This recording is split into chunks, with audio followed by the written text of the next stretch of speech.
I am Sean.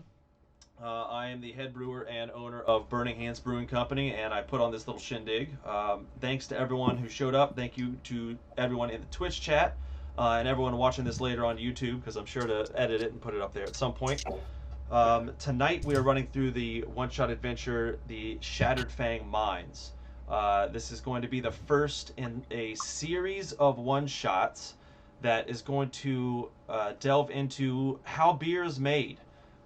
We are starting off with the grain tonight, and you'll see how that factors into some of the adventure a little bit later. But this is going to be one of a series of events. We have several brewers with us from some fantastic breweries around Columbus, and I will go ahead and introduce them as they're introduced in the module itself. Yep, hello to everyone in the Twitch chat. Yeah, we already have some people. That's great. And you guys that are playing, you'll probably just have to hear from the chat through me. Back to you guys. So I will read you guys in and introduce you as we go. Your 3-day trek along the river march has been quiet. The landscape serene and the weather pleasant. The summer is just coming to an end, and the winds bring with them a verdant smell of autumn. You've made good progress, and the gentle rolling hills and fields of the Eastern Kingdom have started to grow more steep and frequent. The river sloshes and babbles to your right, guiding you further into the foothills and what is known in the capital city as Dwarf Country. As you crest the far slope of the valley that denotes the kingdom's border, you begin to see the broken, jagged peaks of the Shattered Fangs. You're close. Your party knows each other well, each a specialist in some field or another, in the employ of Lady Haresbrook, called in when things get tough. Marching with your troop is Fiddle Frogfeather, a short, acrobatic halfling in a fitted trench coat who spent his time on the road counting and recounting the coin in his purse. And he is played by Justin from Land Grant. Hi, Justin. Felwyn Ravenwood, a haughty elf who's been struggling obstinately with the weight of several large books on germination. Played by Rob from Gemüt. Hi, Rob. Hello. Thorin Aleforge, a wise-looking dwarf in heavy armor, who seems invigorated by this rocky terrain. Played tonight by Evan from Nocterra. Howdy, Evan. What's up? And Kojor, a massive human warrior in gilded plate armor. Played by Kayla from BrewDog. Howdy, Kayla. Hello. Kojor, who insisted on stopping to help a farmer fix a host of broken tools a few miles back. Due to this delay, you are now losing your race against daylight and will likely have to set up camp again tonight. The sun dips behind nearby peaks, and you begin setting up your tents. But before you can even get your stakes in the ground, your rest is interrupted. A flock of birds erupts frantically over the next hill, followed by shrill, angry barking. As you squint quizzically to the east, you see 6 horned figures no taller than a halfling, silhouetted against the setting sun. That barking, it was dragon speak. Kobolds, you are under attack. Here we're going to roll initiative for the first time, and we're getting into combat right off the bat. So to roll initiative, it's just a d6. The higher the number, the better. And we'll go ahead and go from 6 down to 1.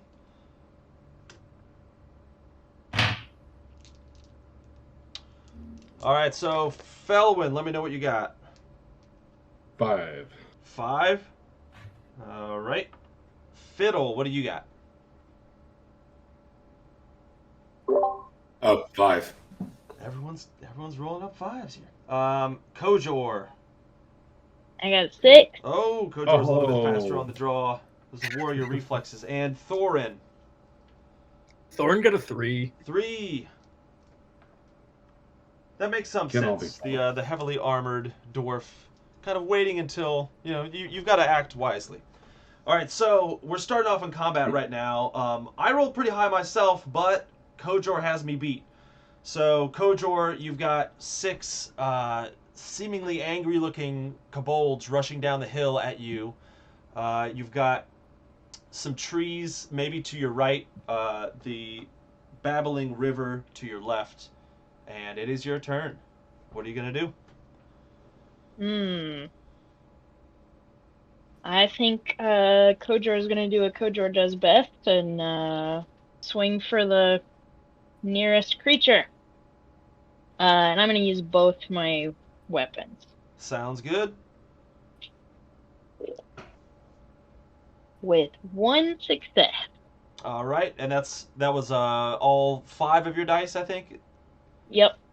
1 success is enough. You're able to smash one of these kobolds under the weight of your battle axe. These things do not look like they're built for tough, but there are quite a few of them. So one of them is dispatched. After that, we're into the 5s, which would be both Fiddle and Felwyn. Fiddle, you're probably the quicker of the two, so I'll give you first crack at this one. I'm gonna hide. Think first things first. Yeah. And kind of sneak away behind everyone. That sounds good. Give me. I would say, yeah. I don't think you need a roll. I think you'd be able to hide behind a tree without too much trouble. It would probably take your turn to get there. So, yep. That's fine. All right. Fiddle doing what Fiddle does best, blending into the shadows here. Felwyn, it is now your turn. I'm firing off magic missile. So Absolutely. 3 Go dice for to it. 2 targets. Yeah. Yep. So first Yeah, it's got to one. be 2 different targets. Yep. So I'll send 1 each at the 2 closest kobolds. Sounds good. So there is 1 success. Sorry, I forgot the 2 thing.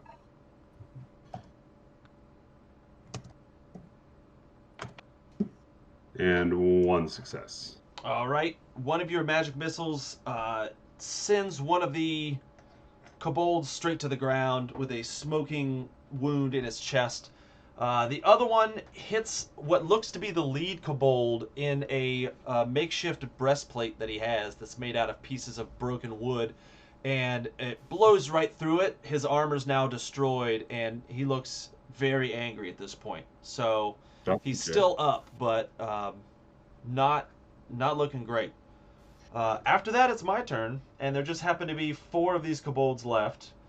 So a little bit more even odds. I think 2 of them are going to be running up to Kojor, since Kojor is within melee range. And one of them is going to stand back, and the leader, I think, is going to attack Felwyn here. So, leader's coming up to you, Felwyn. That's cool. I rolled 2 6s, so I'm pretty sure that's 2 hits. Not knowing your armor class right off the bat.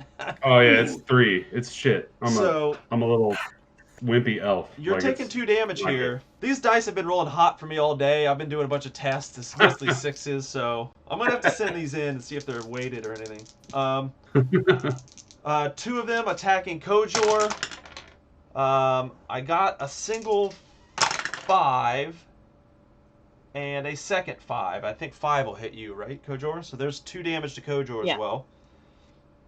And then we've got one of these guys hanging back. At this point, Thorin, it is your turn. All right. So, I am definitely charging right in.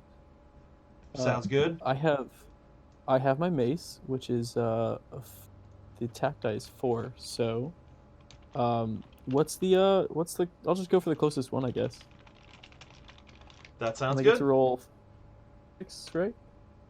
Yeah, just 5? 4 dice, and then any 5s or 6s will count as a hit. So that's 1 hit.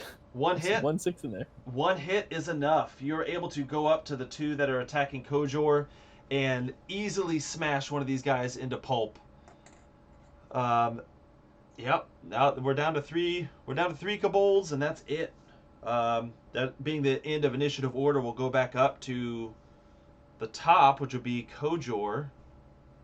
It's back to you.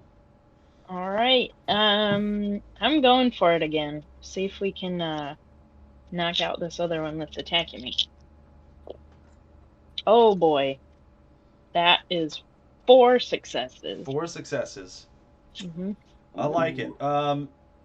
You take a sweeping attack with both hands, knocking this poor defenseless little kobold through the air and into the river itself. It starts splashing around and screaming, obviously being very afraid of the water, but quickly it succumbs to both its wounds and its lack of ability to swim.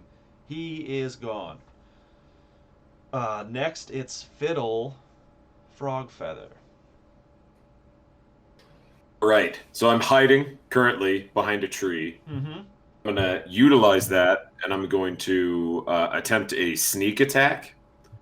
Now, when I do that, do I need to specify if I'm using either my dagger or my bow, or do I just say sneak attack? It depends. If you want to roll up within melee range, you can probably attack the kobold that's attacking Felwyn right now. But there is the one kobold that hung You back. said there's one.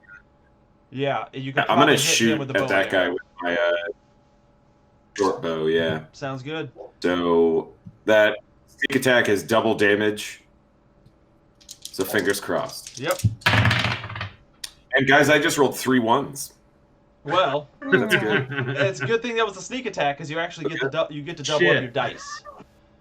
So Oh crap! I get to go again. Oh. yeah, well, yeah, you get double dice. I think is Oh baby, yeah. here we go. Hey, 2 1s, a 6. So in Would you this look at world, that? 5 So I 1s got and a one 6. hit. 5 1s and a 6 is enough. This That's enough, baby. Wow. this this A one. kobold that kind of stayed up on the hill to make sure that you guys couldn't escape catches an arrow right in the shoulder, and he starts screaming and jumping around, just tearing at it and really making the wound so much worse. He eventually makes it to the top of the hill before falling to blood loss and rolling all the way back down. So we are, I think, at Felwyn, who is facing down the kobold leader here. So I assume I'm probably not able to like rip off another magic missile if I'm just like all up in this dude's business right now. You Do I know, have to you like? can try, but the way magic missile works, it only works 3 dice per target, so he wouldn't get both bolts. Yeah, I don't have any. pick a one? Yeah, I don't have any like detrimental Okay. things with casting in combat. You might as well. Okay. Well, I'm definitely still going to do that then. Cool. And I can still send my other missile to something else, right?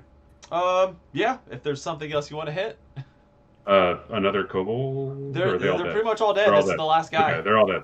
Yeah, I'll just send one his way. It's still better than a 2 dice oak staff. I'll send the other one straight up into the ceiling, in a flashy display. Sounds good. So 3 dice. That's 0 successes. All right. Yeah, it looks like the strain of casting this in combat has affected your accuracy a bit. But the one that you aimed straight up, it's impressive. Cool. That's all I want. That's all she really cares about. I go, That's big and whoa. That's what you were shooting. Thorin. There's like little sparks around it and shit. you Yeah, know. you're channeling that It's pretty Jubilee cool. spirit that we started off with. Thorin, you're up. There is one kobold left. After that beautiful distraction, I'm just too amazed to attack. No, I charge. Wait, you again. what? I would absolutely enjoy that amount of role playing. Just like, wow, that was great. Really cool. I'd Congrats, rather guys. not fight Yep, anyone. That was just too cool. Can't. I'm a pacifist now. Yeah, no, I'll attack it. All right, give it a try. Oh wait, that was 66. Hang on, I copied and pasted. Let's just ignore that. We want 4. There we go. 1 success. One success. That's enough to get this guy's last hit point away from him. You hit him right in the chest with your mace, collapsing a few of his ribs. With his last breath, he barks out a curse in Old Draconic, and then he falls to the ground, now just a bloody corpse. Oh no. Do any of us know Old Draconic? I was about to ask. I want to know what he said to me. You might. You'd have to roll and investigate. Felwyn of the whole group, being the Yeah. mage, you might have studied some. So I would say, since you asked the Okay. question, feel free to give me an investigate roll and see if All it right. was So that's, intelligible. I get +3, so that's 6 dice total, right? Correct.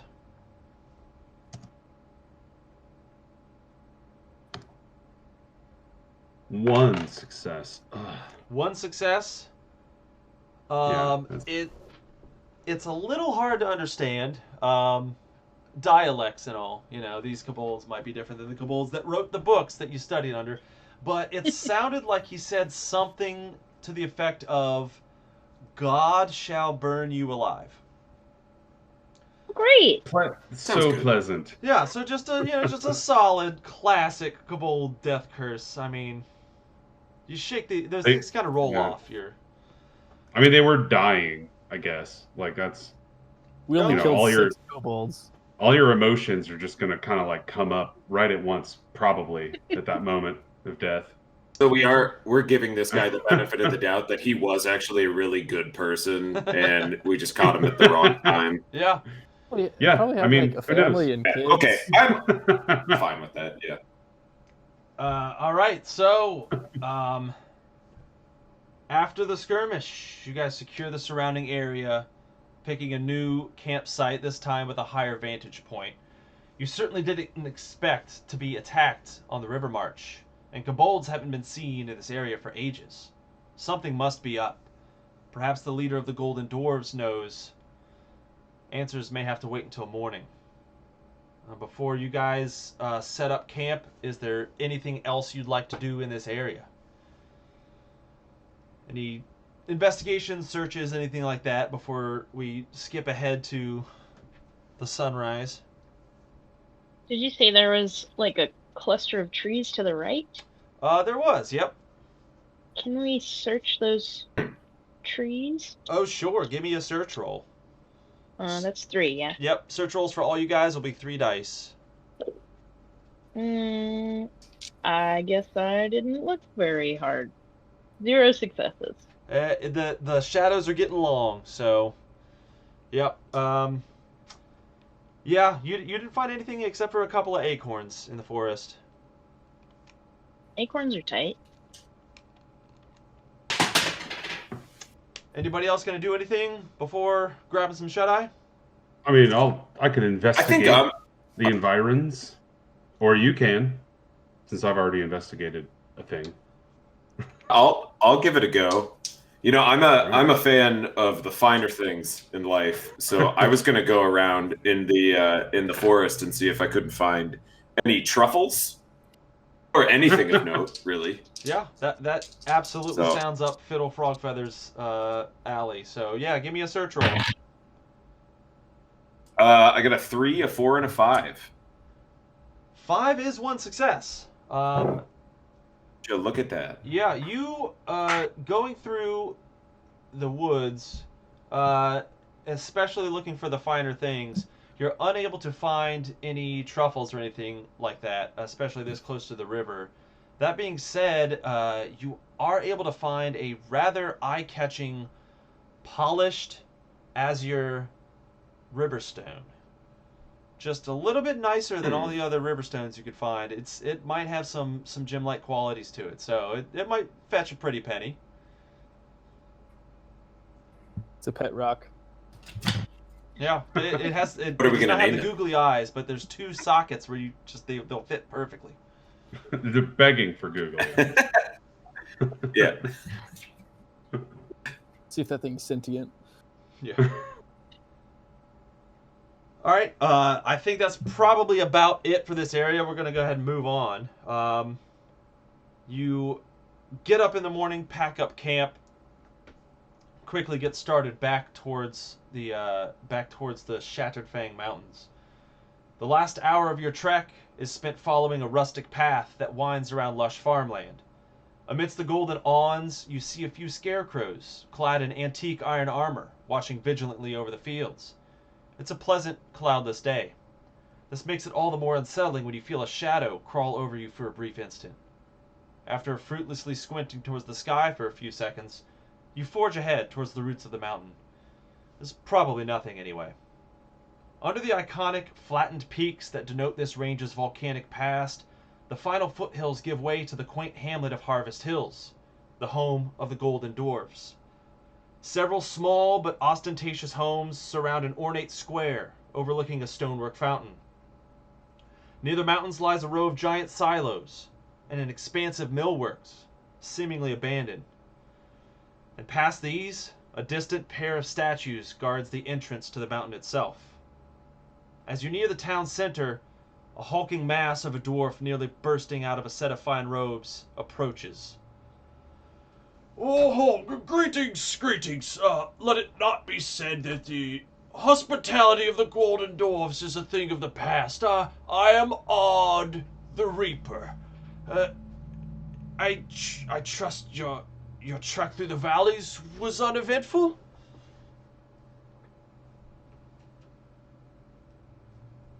Do you understand Dwarvish? Can I speak a different language? Who's the face? I mean, there were those, like, kind of weird, like, little dog goblin dudes who were kind of dicks that tried to kill us, actually, last night. Which was Dog goblins. Rude.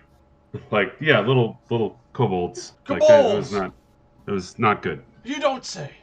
I haven't seen a kobold here since I was a lad. Well, I mean, this was like 4 hours west of here. Like, it wasn't really that far away, even. You should probably, I don't know. You should probably, like, double the guard or something. I don't know. my word. Maybe just warn someone. I shall do just that. You were victorious, I hope, against these cretins. I mean, They, we're here they were just talking. dog goblins. Well, we'll have to mark the occasion of your victory in some way. I do appreciate it. Forgive my manners. Who exactly are you? Oh, well, I'm Felwyn. Felwyn Ravenwood. Spark Mage. And then I, like, put my hand up and use pyrotechnics to make a cool Jubilee thing in my hand. Just, like, to be cool. Fascinating. And you, the small one with the coat. I'm Fiddle Frogfeather. And you know what? Don't worry about me. I'll hang out in the background, and you don't need to. This little guy, you don't need to worry about this little guy. All right. He's a very private man. And what about you, the human? What is your name? I'm Kojor. I'm mostly just a big lady. That's wonderful. That's wonderful. You're huge compared to us. He noticeably avoids making eye contact with Thorin, and just moves straight on. Oh yes, that's right. I think I recall hearing word from Lady Hairsbrook that you would arrive. You're with her, correct? You didn't ask about this other guy. What's up with Yeah, that? yeah. Hey, I feel a little left out. He's one of us. Well, Thorin, it's good to see you back. I hope you stay for a while this time. Oh. Have I met you? Yes, I'm sorry. I remember you. Yeah. Thorin, and not just an oversight. Thorin's character does have lapses in memory, but yes, this is sort of your home turf to some extent.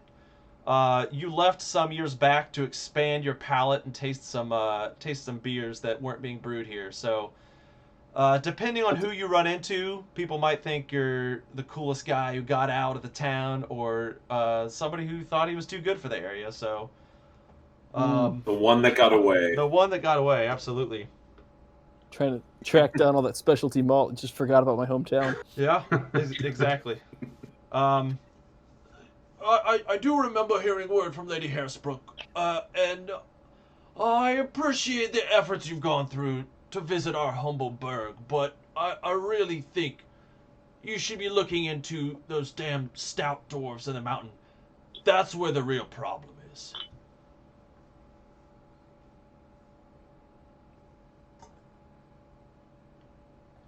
Hmm. Stout dwarves, eh? Wait, so What's was I a stout? what's the deal with this? Is Thorin a stout dwarf? He is not. You might know of them though. Okay.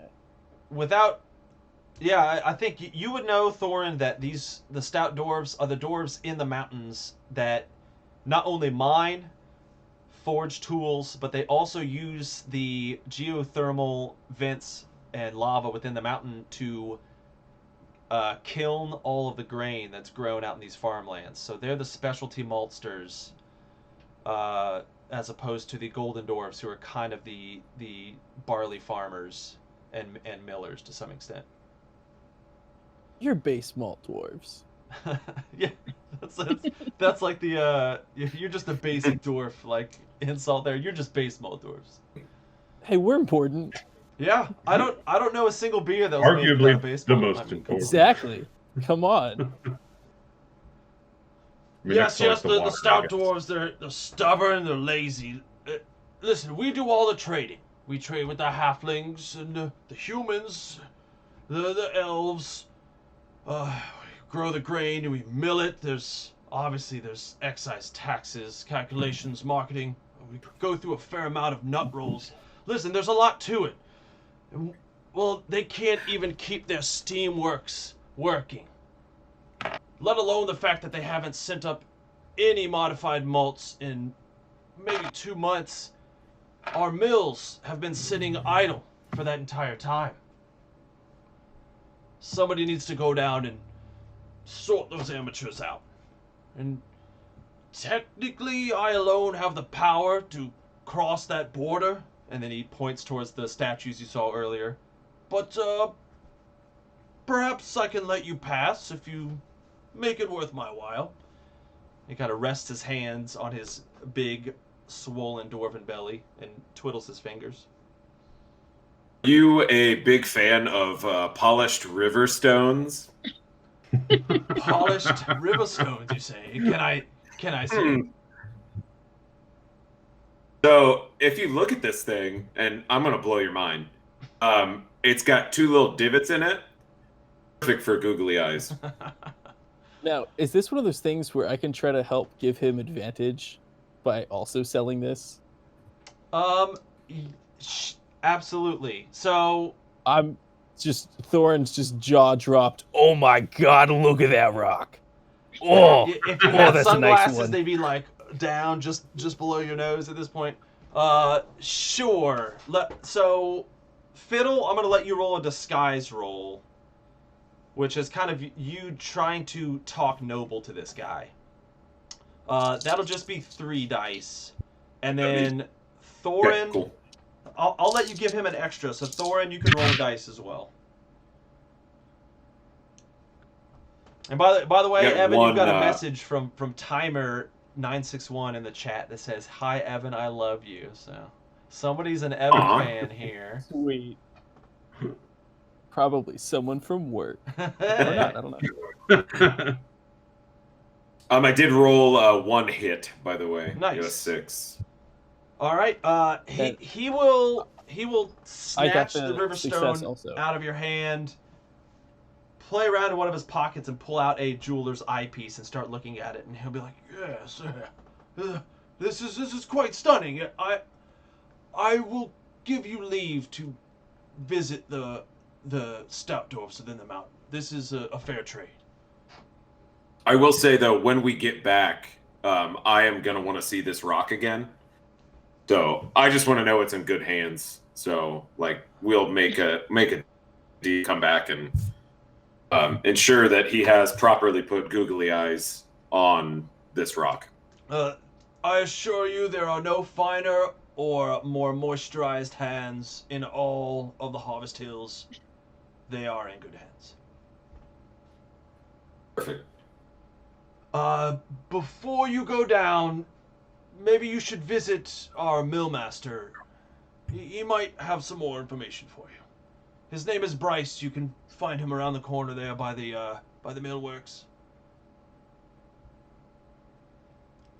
I think we'll do just that. He turns away, walks back to the center of town, kind of like looking at that stone in all different angles of light. It seems he's very impressed. So yeah, what are you guys doing at this point? You are open to go within the mountain. You have been let pass. I think we better go talk Think to we this go. Bryce guy. Yeah, it would not be hard. There is only one dwarf that's still sitting near these millworks.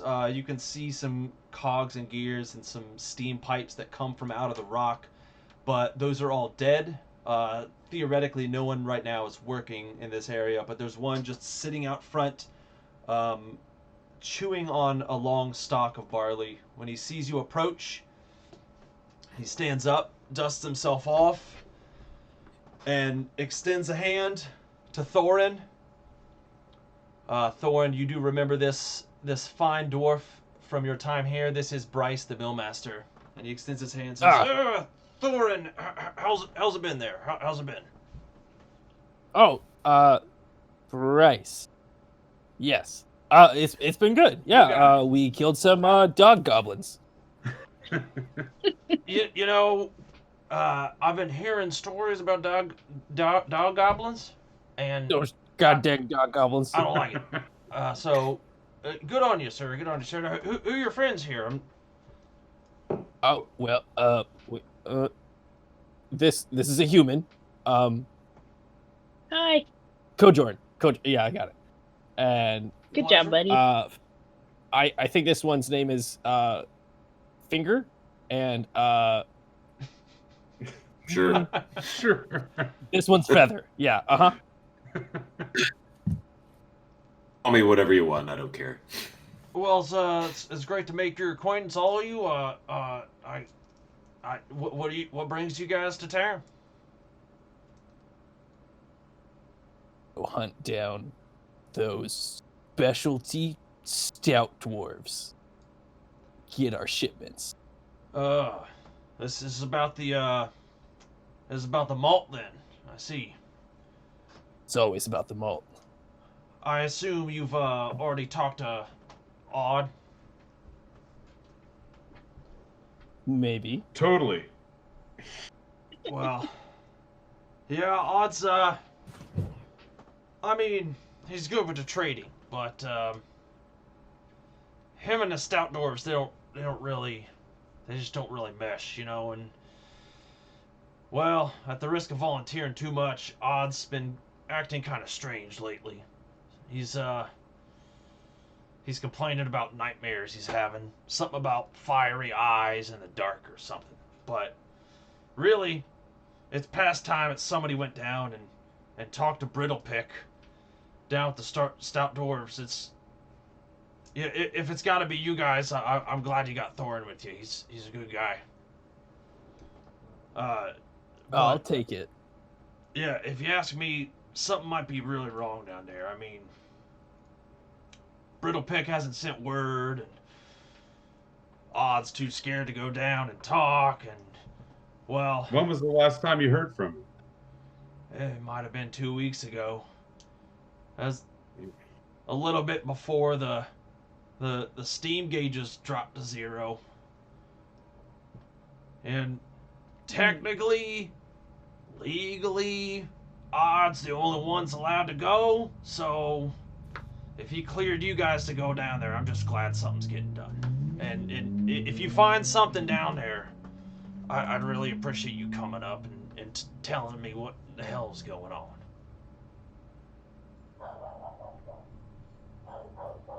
I think we can probably do that. Yeah. Oh, wait. He advises you guys to wait there for a second. He runs inside the office of the millworks, and he comes out with an old, dusty piece of parchment. If you're going down there, you might need this. I certainly don't need it here, at least with the mill not working. And he hands this piece of paper to Felwyn. And on this piece of paper is the directions to cast a new spell, simply titled Grease. Sick. Yeah, we used Thought to it was use gonna be a these on forklift. the cogs in the millstone here, but well, you might need it. I'm not doing anything with it. I thought he was going to pass you a piece of paper that was a forklift certification. No, Felwyn is absolutely already certified to drive Yeah. a powered industrial. Oh, And, okay, and listen, sure, Evan, sure. they don't just hand out forklift certifications, okay? Oh, no. You don't Yeah. just get those. She went to PIT University. Gotta roll okay, in dexterity. Elfland. Yeah.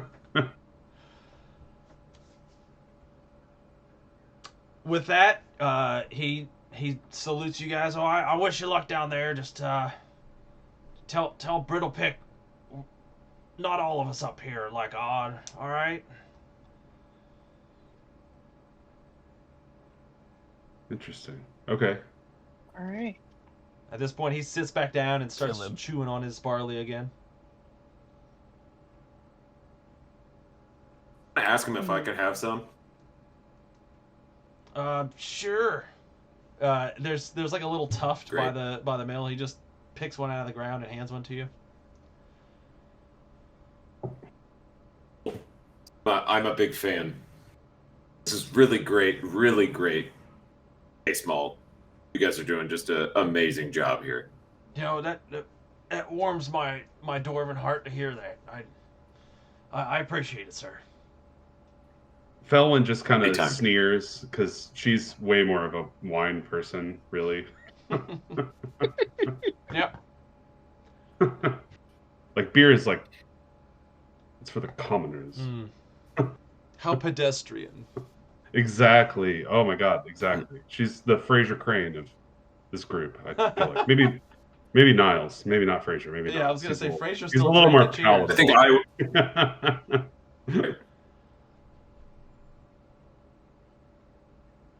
I'm just going to keep that in mind when I pass out my six pack. That I'm Niles Crane. that you're more of a wine person. Yeah. Hey, that's fine. It won't. No hard feelings from Felwyn at all. She hates beer. And I have one that's like slap the bag. It's less than a D6. It's just for Felwyn. Yeah, it's like a little wine cooler. Like one of them is a wine cooler. Mhm. It's one of those little balls from the gas station. Oh yeah. Those little It's wines. great. It's one of those, like fortified wine. You know. You definitely get a headache immediately after, though. Yeah, her favorite is Buckfist, but you know that's neither here nor there. All right. I don't think that's anybody's favorite. It's actually on the label. Nobody's favorite. It's illegal in like It's half not the anyway. cities you can sell it in. All right. Well, you guys have the run of this little hamlet, and you're cleared for going deeper into the mountains. So, up to you guys. What you want to do next? I think we should search for anything that might be useful before we go into a big, dark, scary cave. So I'm gonna search the surrounding area for any useful supplies. All right. Yeah, give me a search. I got 2 successes. 2 successes. Nice. You are able to at a little kind of out of place rock sitting behind one of the grain silos. You move it aside and see that there's a little stash here. There's a small coin purse holding 30 gold coins stamped Alright. with the seal of the halfling state of Squirrel Scurry. So, looks like some small bit of halfling currency here, but it's yours now if you want it. All right. Other We than might be that, able to trade that for something. yeah, other than that, it's pretty much just Farmville. There's tool stuff hanging around. There's dust and regular grain malting things and regular silo-y things, but that's pretty much anything worth finding in this area. Anybody else have anything else? You sure there's no random door that is locked? That might be hiding something within this room. If you want to No, start, guys. if you want to dodge around and maybe check front doors and just like, just random block check, ma'am, just like make sure that everyone's secure, you can maybe do that. I'm gonna put on a disguise Okay. of a local locksmith, The perfect and I'm gonna cover. go door to door and check locks. Okay. Do you want me to roll for that? Not just yet, no. It would not be hard for you to don that disguise, and at this point, it wouldn't be a super long investigation. Close to the town center, there's only, let's say, 5 homesteads, and nobody in this area locks their doors. You're able to open up on the mid-morning meal of several families, and probably jovially dismiss yourself after explaining exactly who you are. And then you do come across, however, one locked door. And after a light knock, it doesn't sound like anybody's home.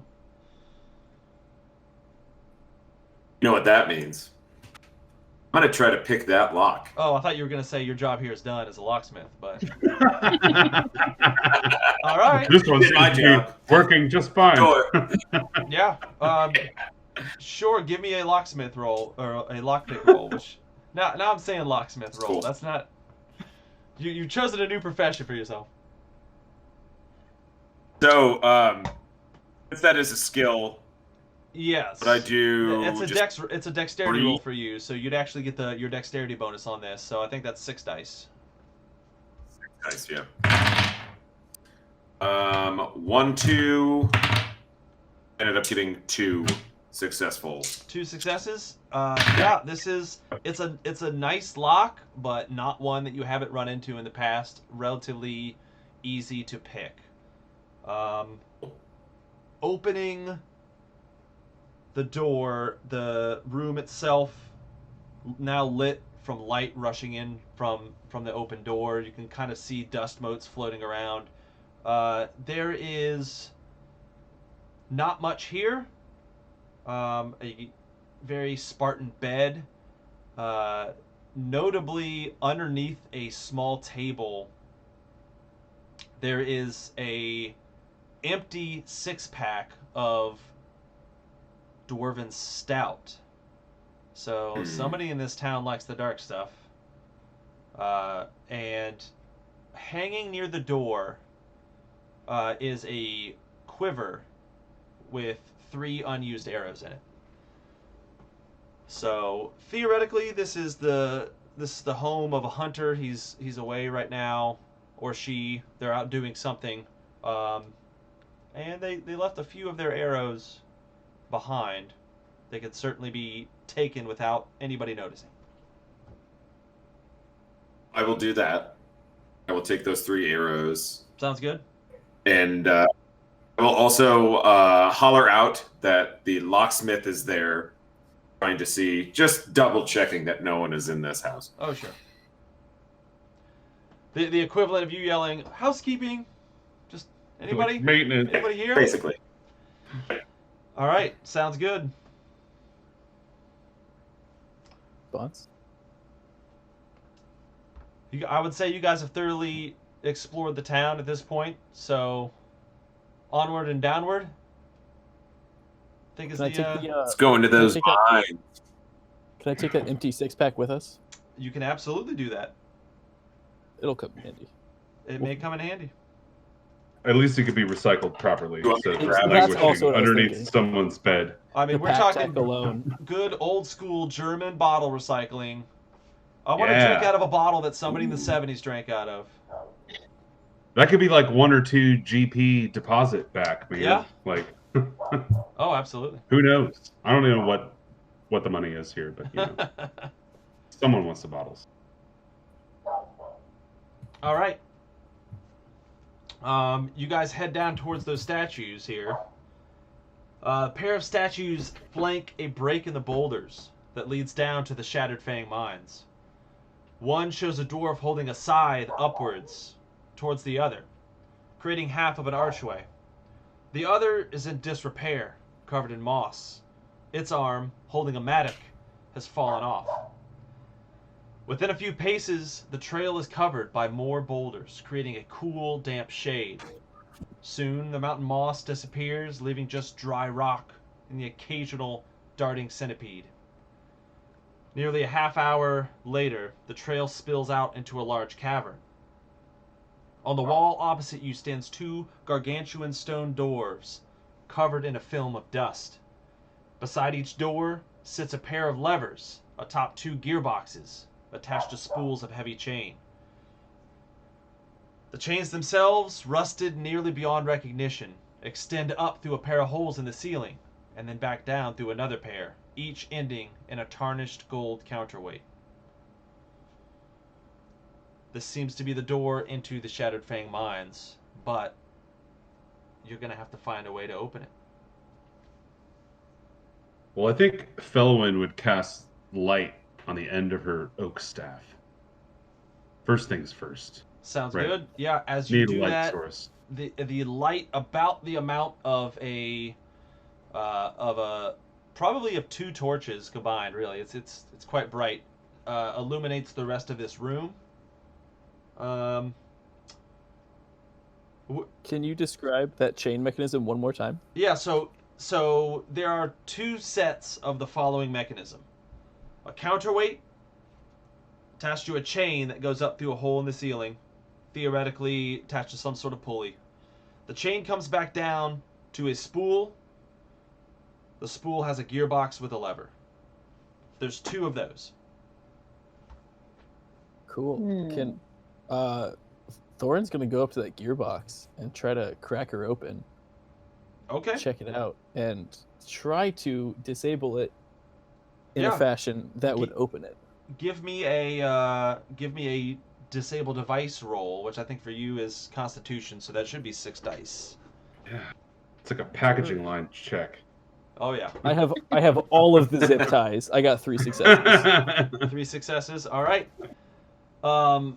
Yeah, you're able to open up the gearbox. It looks like the inside is in good shape and would theoretically work as long as the chains can move. And it looks like the chains are the limiting factor here. So they are rusted to a point where they're almost petrified. Rusted, you say? Now, Felwyn, I don't know whether I you do. remember. I do indeed. We do have a grease spell I want to grease that could the come handy. chains up. Like ideally I would be able to see like the turnbuckle and hit the grease point. Obviously we can't see it because it's in the ceiling somewhere. So I'm just gonna point grease up there, man. I'm gonna grease up these chains. It's like sterile keg lube. Yeah. Okay. So, as you finish chanting the words that make the grease spell work, aiming it up towards the ceiling, you shoot a magical dart of thick black grease into one of the holes. At this exact second, you hear a loud hiss. And from both holes crawl a pair of strange dog-like creatures that have long, kind of fur-laden mandibles. You guys would all know this in this world. These are oxidation beasts. They thrive on eating ferrous metals. And you have just come upon their den.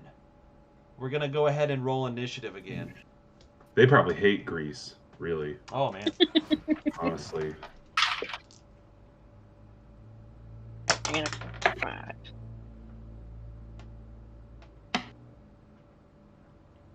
Four. Felwyn, you got a 4? Yeah. All right, what about Fiddle? One. Uno. Uno. Kojor, Got a 5. 5. And Thorin, Got a 2. He's 2. chilling. Chilling. All right, so we're gonna do what all good brewers do on a daily basis, and we're gonna fight oxidation here. First is Kojor. These things have made it down the rusted chains far enough for you to probably get an attack or two in. So you guys are in the thick of it at this point.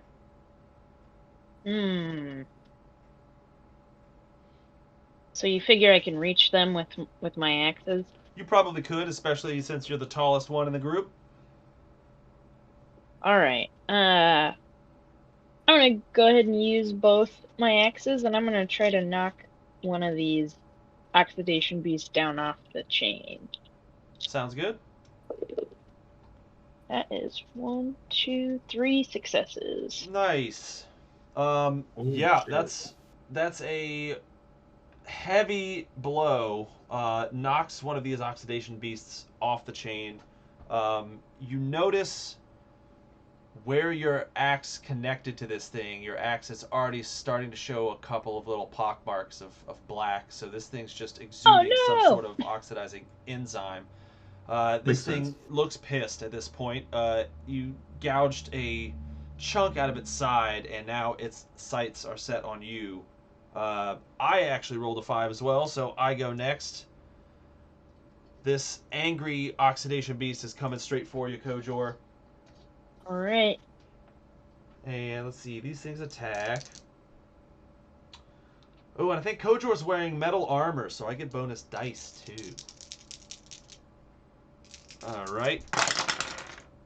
Alright, there you go. I got a 4, a 5, and a 6, which I think with your armor class is 2 hits, Kojor?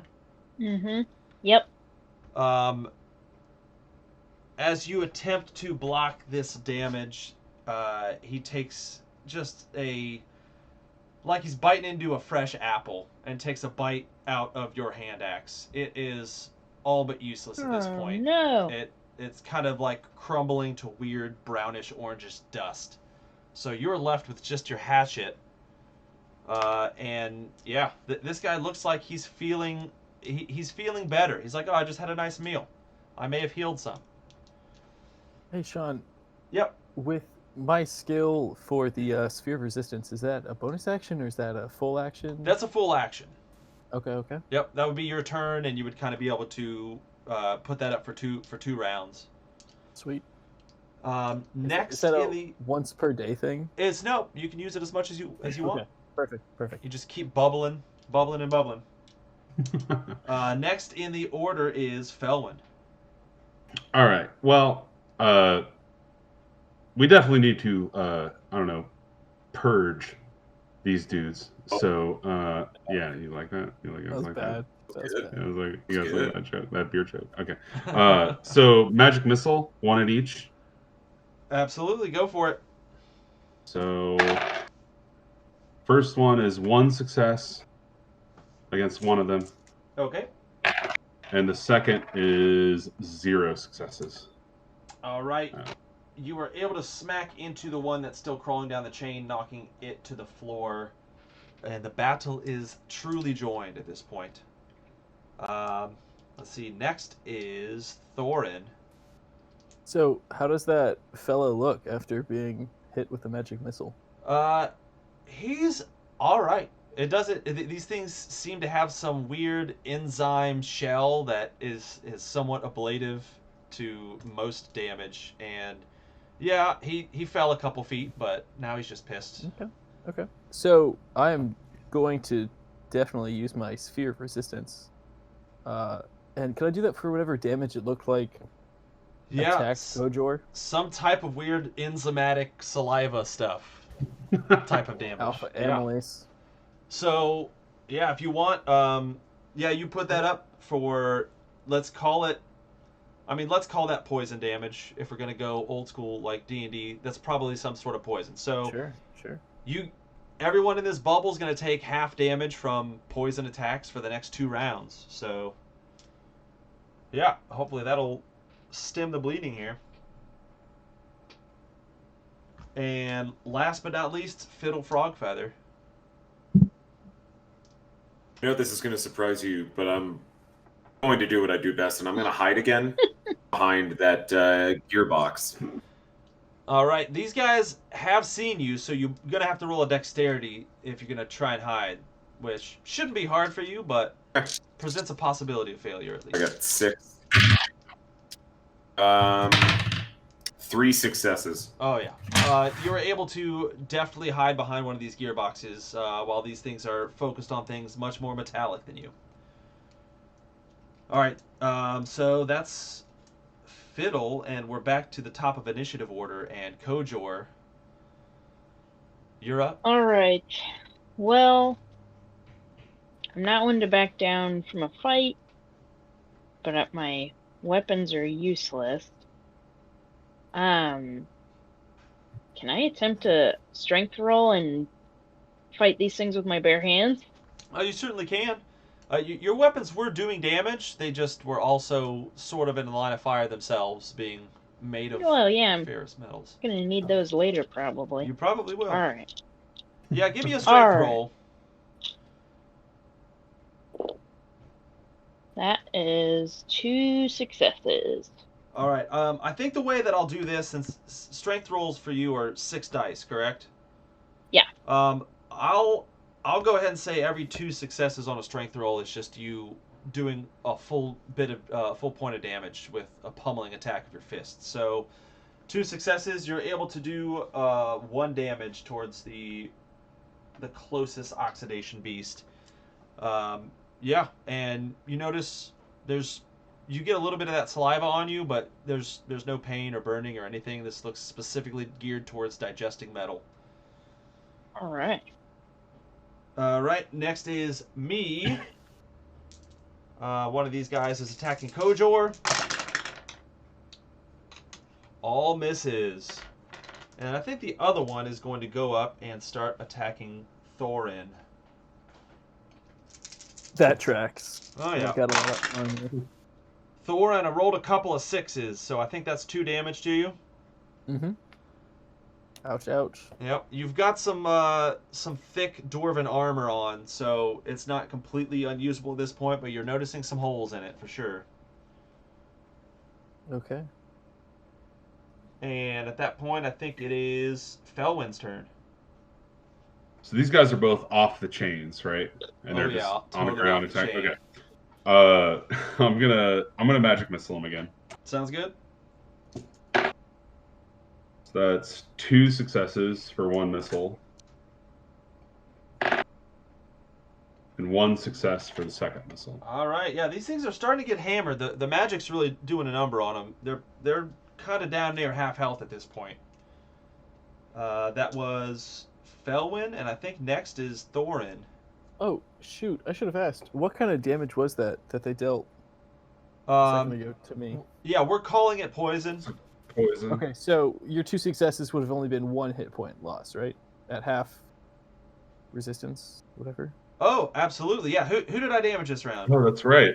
That was me and Kojor? I think it was just you. Yeah, they all missed to Kojor, but you yeah, missed me, yep. the 2 damage I did to you. Yep, your protective bubble would have cut that down to 1. Good call. Sweet. Okay, But cool. would that round up to 1 just for future reference? Like if he was dealt 1 damage, would Yeah. he take none or 1? Yeah, it's Okay. rounded up. Half damage Okay. rounded up. Okay. Just curious. Good to know. Just didn't know how hardcore we were being, you know what I mean? We'll see Okay. how generous I'm feeling in the future. After a beer or 2, I'd probably be like, yeah, whatever. I'm going to... Okay, hang on. The 6-pack we found, were they bottles or cans? I forget. You said they were bottles. I did say they were bottles. Yeah. Okay. Damn, aluminum could have helped me. That would make way more sense in this setting, I suppose. Yeah, Aluminum yes. can. Yes. And But that would have been an I interesting. mean, yeah. That would be an interesting tactic. I'm assuming you're gonna like throw a little line of treats out for him or something. maybe, Yeah. but probably won't work now. Okay. Yeah, I'll just attack it. And can I use my shield? Okay, I've got a rune inscribed shield. Is that You a do. metal shield? Is that a wooden shield? It is what are we metal, working with here? but theoretically has some sort of dwarven protection on it. I mean, Like this shield has been magical? completely passivated. That's those runes.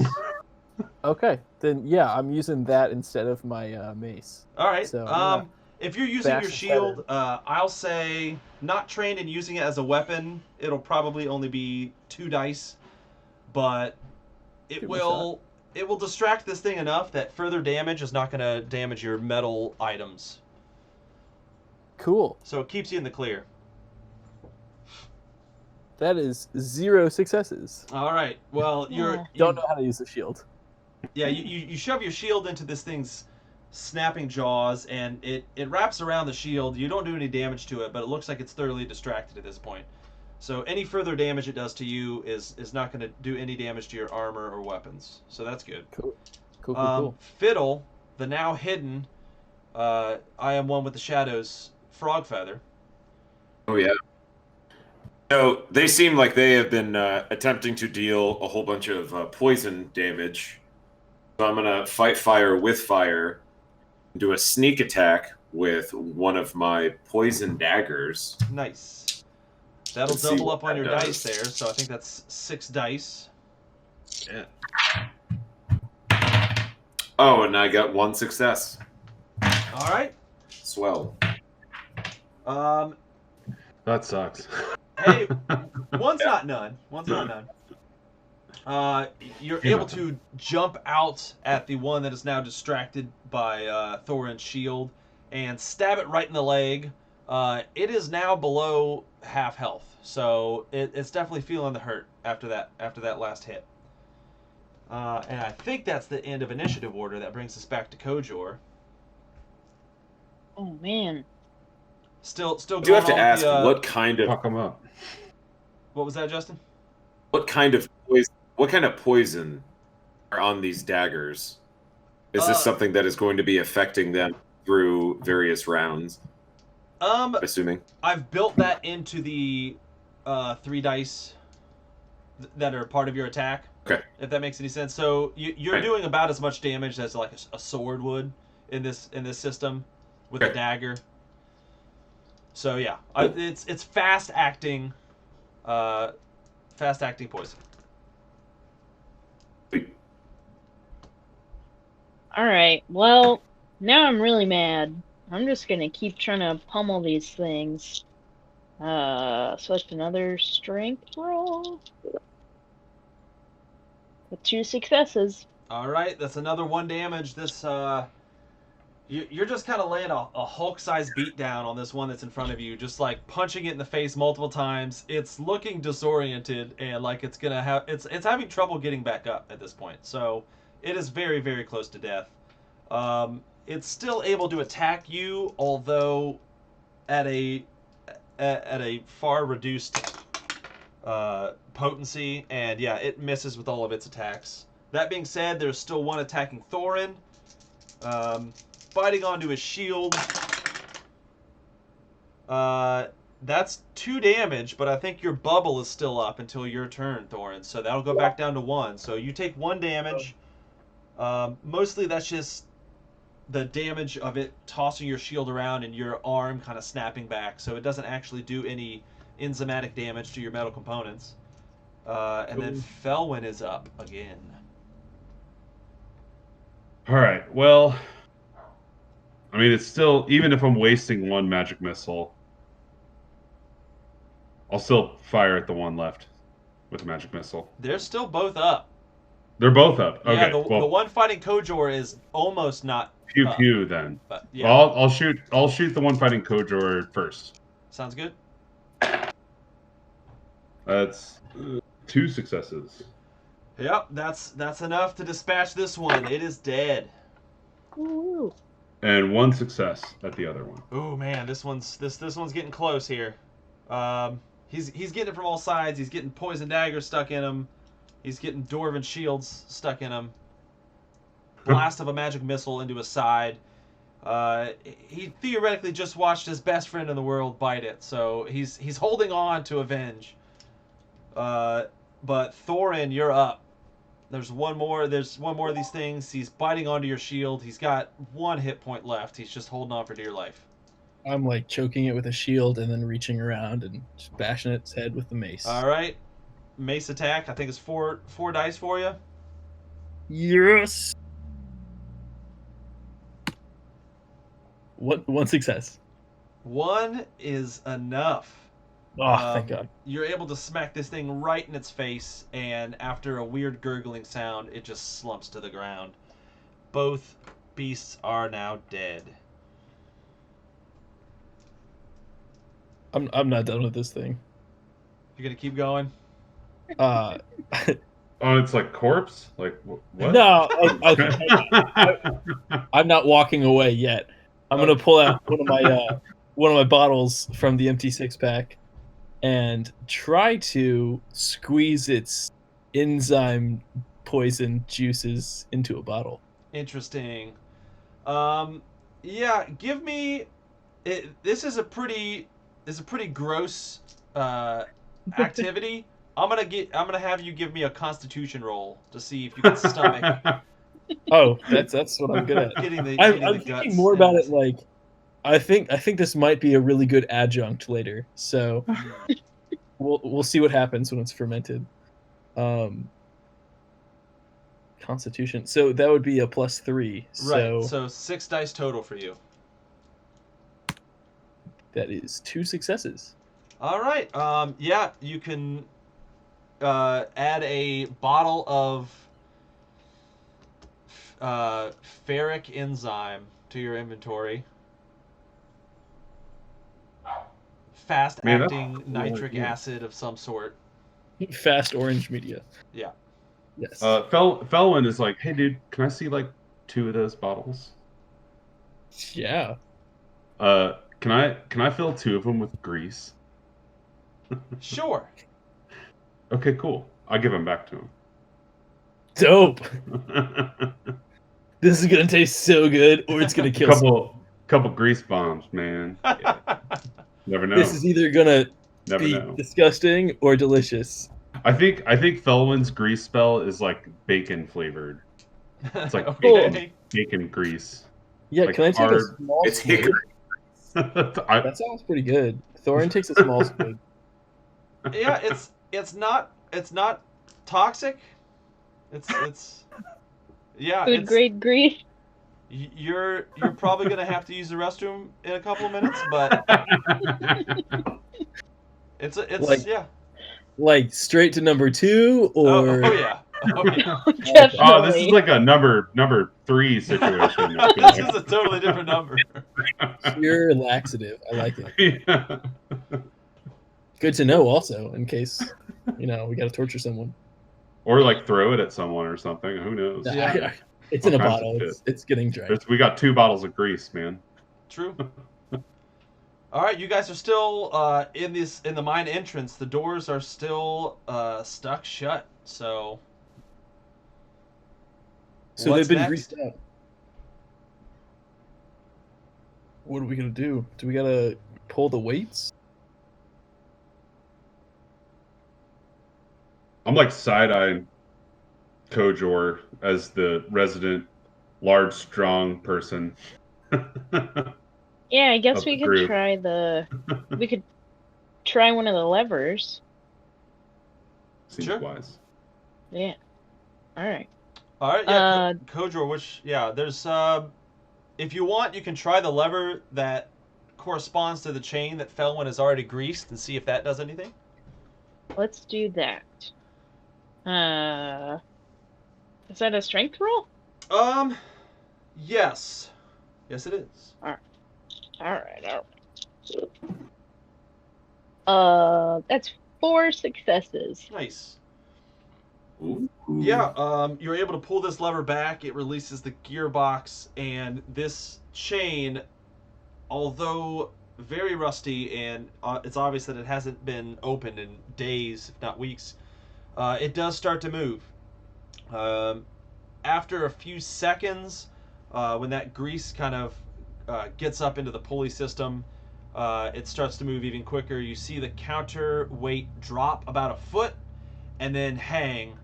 You can see the door on the side of this room that corresponds to the side that you're standing on start to open just slightly, enough that it rocks a mass of dust off of it, and it looks like this side is trying to open, but there is a locked bar mechanism that kind of crosses over both doors as well.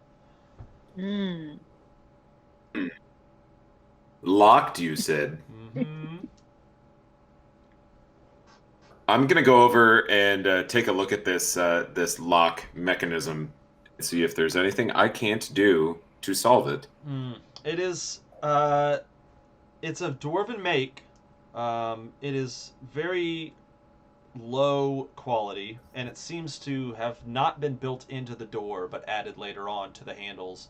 It's sort of like somebody getting a El Cheapo chain from Walmart and trying to chain up their like really really nice gate into their Lamborghini garage. It's like, this will do it. This would be trivial for you to pick if that's what you're trying to do. Okay. Trivial to pick, but I feel like we could break it, correct? You certainly could. I don't know whether I can break it. I'm not, I'm just a wee little guy, but... I mean, if you guys We want to wanna see do that. Kojor smash some stuff, we can always go for I like that. watching things. Kojo, your strength is needed. Yeah, I mean, we can try to break the lock. Or we could pick it. I mean, I don't know. Who knows? You're so strong, Kojor. Do it. Give me a roll. That's 3 successes. Yeah, you raise your hatchet up and just smash this thing to bits.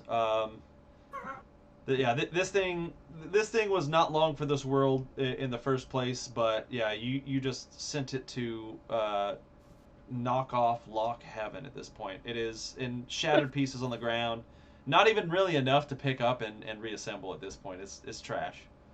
Kojor, you're I spit on it. What's that? I spit on it because it's trash and it's not worthy of our time. There you go. I mean, you're solidifying yourself as a locksmith at this point. You're starting to get like a little snobby about your locks, which that plays into the game. Oh, Yeah. It wasn't even I worth might be a little bit of a snob. Yeah, absolutely. All right. So with that, yeah, this door starts to release. It looks like it moves forward another few inches, and this door, man, it's at least 8-10 inches thick. The back half of this door is just barely hanging on the door, the other door. So it looks like if you're gonna open these, you're probably gonna have to open both of them. But the lock is gone, and it's wanting to move.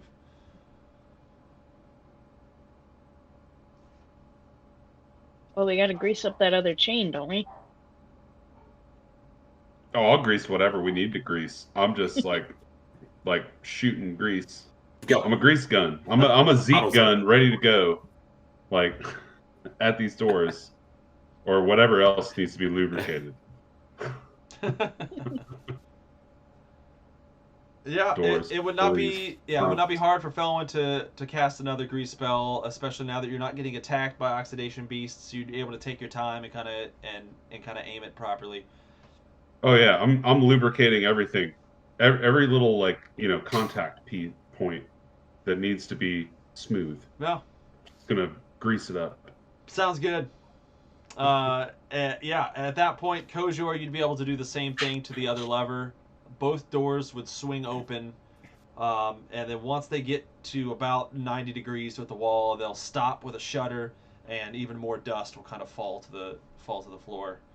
And the way forward is now open. All right. Sweet. Did we already search this cavern? I don't believe that anybody did, no. Well, let's do that then. I'm gonna do a search roll. And that's 3 successes. Okay. Yeah, you will find all 3 tiers of stuff that you could find. First, you find strange scratches in the ground that look just a little bit bigger than a dog's paws. It does seem like you guys have found out what made those scratches already. Under some dust in the corner, you find some old tattered bits of dwarven armor.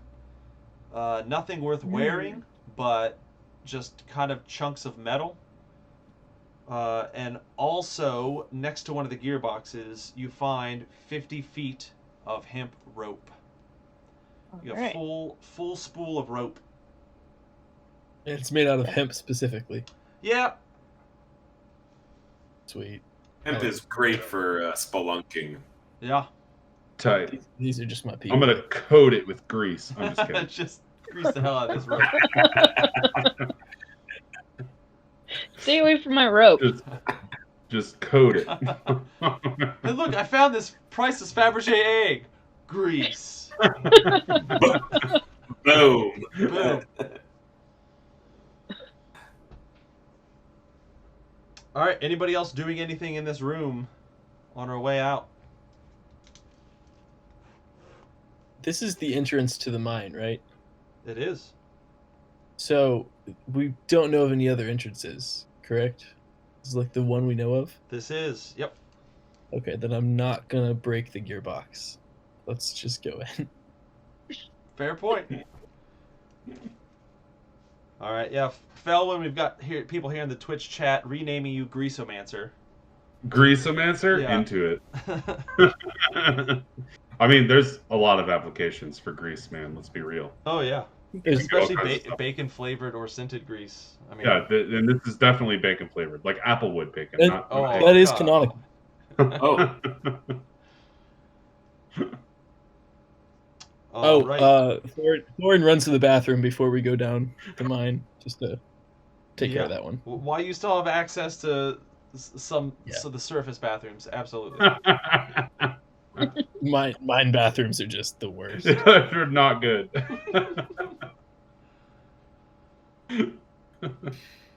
All right. A series of musty hallways leads down to a sprawling underground complex, lit by sputtering gas flames. Hexagonal columns reach up like a forest to a 50-meter tall ceiling. Nearby statues, though worn with great age, are well kept, almost polished. Huddling around the base of a central pillar are about a dozen dwarves, shorter and lighter skinned than the golden dwarves of the surface. They look sullen, disheveled, and tired. A few of them seem noticeably put off by your presence, but one approaches you confidently.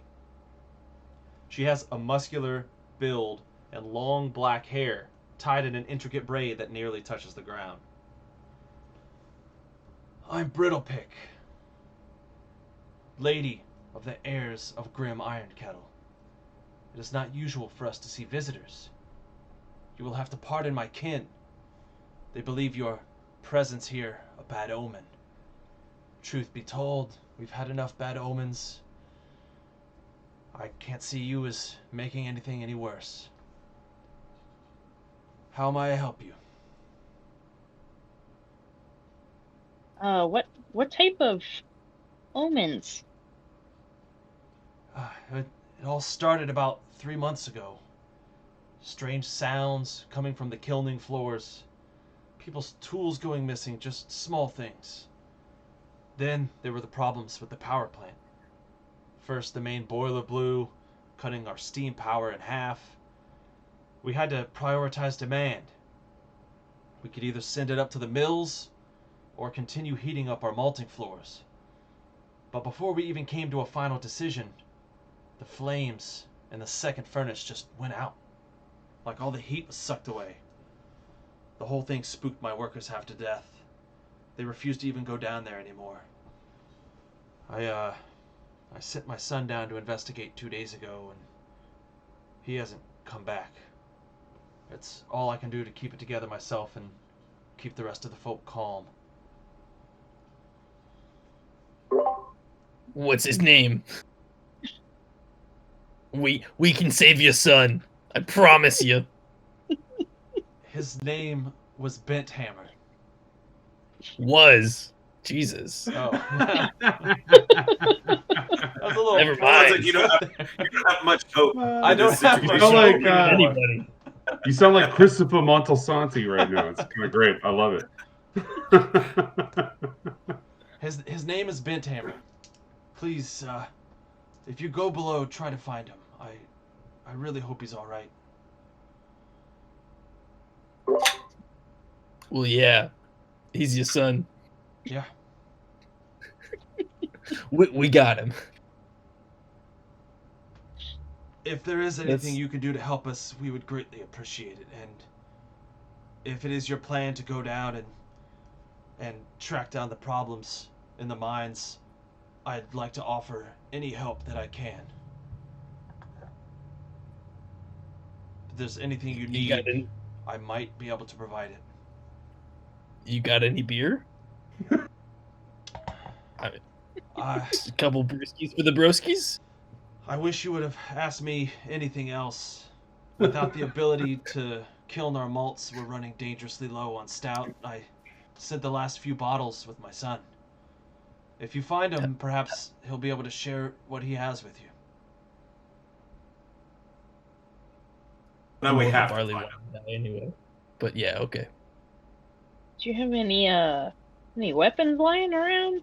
One of mine got destroyed by some oxidation beast. Oh, absolutely. What are you looking for?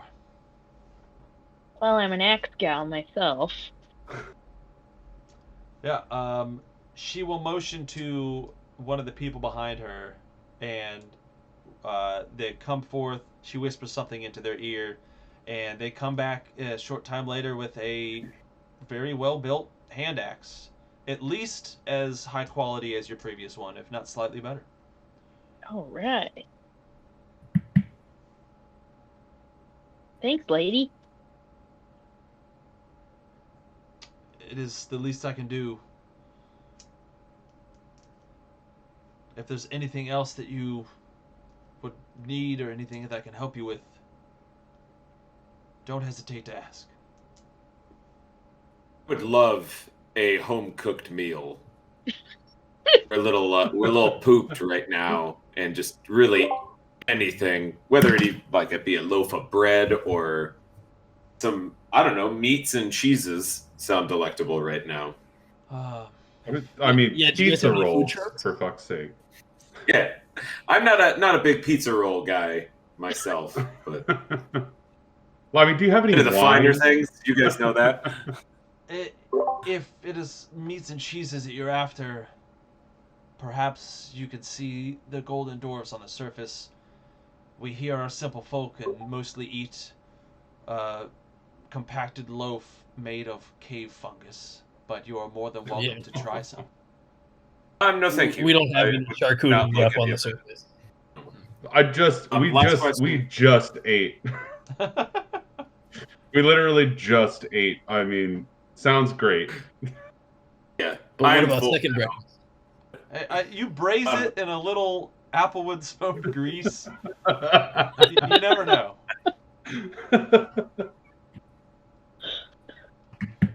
My last thing, I'm not a big fan of creepy crawly like little bug guys. Do you guys by chance have any like repellent on you? 'Cause something tells me there is a potential of us running into some critters of some sort, and I would like to be as far away from that as possible. She gets a smile in the corner of her mouth, and she shouts over her shoulder, Slagsmith, do we have any bug repellent? He nods, goes away for a second, comes back with a massive two-handed hammer and slams it on the ground, and all the dwarves near the pillar start laughing. Cool. All right. Thank you so much. I am now angry, and I really don't want to help find her son. Well, Felwyn, I feel like Felwyn would try to kind of like assuage your anger a little bit and just try to helpfully suggest, what if you were to coat your entire body with grease so that you had a protective layer of this like greasy jelly so that the insects couldn't, just it's just a thought, Bugs do hate cherry wood. Smoked things. I'm willing to try it. Applewood, sorry. I'll try anything once, Felwyn. Yeah. Yeah. Lube those little me cedar up. blocks that you put in your closet to keep ants away or something? Like, absolutely. Yeah, it's a jar full of bacon grease. There you go. That's what they say. You have to hang a jar of bacon grease in your patio, and it keeps mosquitoes away. Right? Yeah, and like evil spirits or whatever. Like you hang it over the. Duh. Yeah, I think one shot makes some.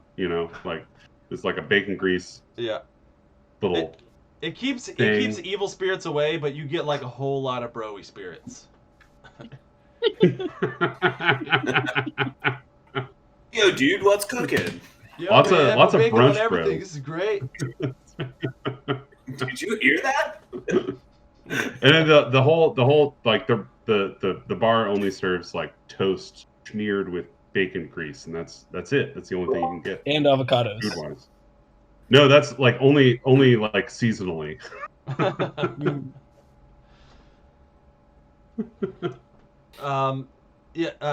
Brittlepick kind of chimes back in here and tries to smooth things over a bit. Listen, there's something you should all know about these mountains. People generally think that they call them the Shattered Fangs due to volcanic peaks, but that's not the whole story. There used to be a fearsome dragon that lived in these lands. They called him Terror of the Peaks, Scourge of Seven Hills, and Black Blood the Ravenous. But his true name was Dunkelrot. He terrorized the people of the valleys for centuries, until Grim Ironkettle, progenitor of the dwarves, hunted him down, cornered him in these very mountains, and fought him back into the depths that spawned him. During the fight, Grim distracted the beast by splashing a tankard of stout in its face, and then smashed out 3 of the dragon's fangs with one mighty swing of his warhammer. The folk of the valleys were so grateful, they named these the Shattered Fang Mountains. But the true nature of Grim's heroism was forgotten quickly in the peace that followed. So, warhammers are a big part of our society. We meant no disrespect with our little barb. You just said I'm still he unimpressed. fought back the dragon. Dunkelrot. Dunkelrot, yes, that is how the story goes. Okay. So this dragon is Well. alive. If there is one thing that we know about Grim Ironkettle, is that he was a fearsome warrior. It is beyond any doubt that he killed the dragon, and in any case that was over 2,000 years ago. So I think the evidence is quite clear. He is gone. Hmm. Okay, so you have no idea as to why shit's just hitting the fan down there. It could be nothing at all that everybody's afraid of. We are a somewhat superstitious lot, but even past that, the equipment failures, the gremlins that we've been running into, we just can't seem to get any of the equipment working. No, to answer your question truthfully, we don't know what the problem is. And we're glad that somebody from the capital has come to help us out. Well, let's get to it. Did you say gremlins? You know, yeah, the small Don't spirits know. that live in the machines that break them in random times. They're like dog goblins. They like start off as something like this and then like, get them wet. Okay. There you go. Then Yeah, they but, like, use don't- bacon grease. Yeah. Yeah. Don't feed him bacon grease after midnight.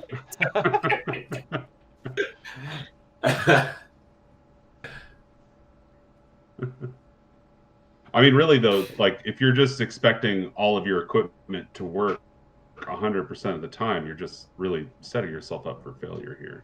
True. You know, They've you obviously gotta never make that never worked. you need a profit and loss. yeah, you need a robust preventative maintenance plan, Yeah. really, Yeah. to mitigate problems like this. I mean, listen, these And some SOPs to stay on track. these pieces and parts are ancient dwarven. I don't know if there's like 2 people in the States that even supply it.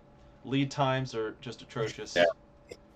Terrible. With the pandemic, shipping is Yeah, just you know. like Who even knows? I don't know if you guys knew, but Who these really are knows? unprecedented times. So. Where do you even find cans these days? Yeah, that's why. That's Oh why my I God! bought You one, can buy honestly. a Mill Craft for 23 cents a fucking can. There you go. Like, Ba-boom. ouch. Sold. They got secondary tons market since for nobody wants to buy dwarven. them. Oh yeah, I'm sure there's a black market out there somewhere. Someone's hauling cans. Somewhere. Down in this That's mine. that's the next quest is for the cans. Yeah. For the cans, Yeah. that's a good idea. Maybe they're Okay, mining I'm ready to aluminum go here. down. We don't know. Yeah, absolutely. That could be. I mean, at that point, they'd stop brewing beer. Mining aluminum would be way more lucrative. They'd be like, all right, we'll just do this full time. It makes sense, in a fucked up way. And distilling hand sanitizer too. It's possible. Okay, let's do Is there anything else that you would ask of me? Do we know our way around this mine? I could send you with 2 of my best men. They could get you at least as far as the germination level. All right. Can they draw some maps too? I'm sure they could tell you where to go. Good enough. Let's do it. She looks over her shoulder and shouts again, "Split anvil! Slagsmith! Show these topsiders down to the germination level." They kind of give her a fist on chest salute and grab a couple of short swords and motion you all towards a door at the far end of this cavern. And the dude that we're looking for is named Broken Hammer. Yes. Bent hammer. Yeah, bent hammer. Thank you. I have let's to do take it. notes because I also am forgetful.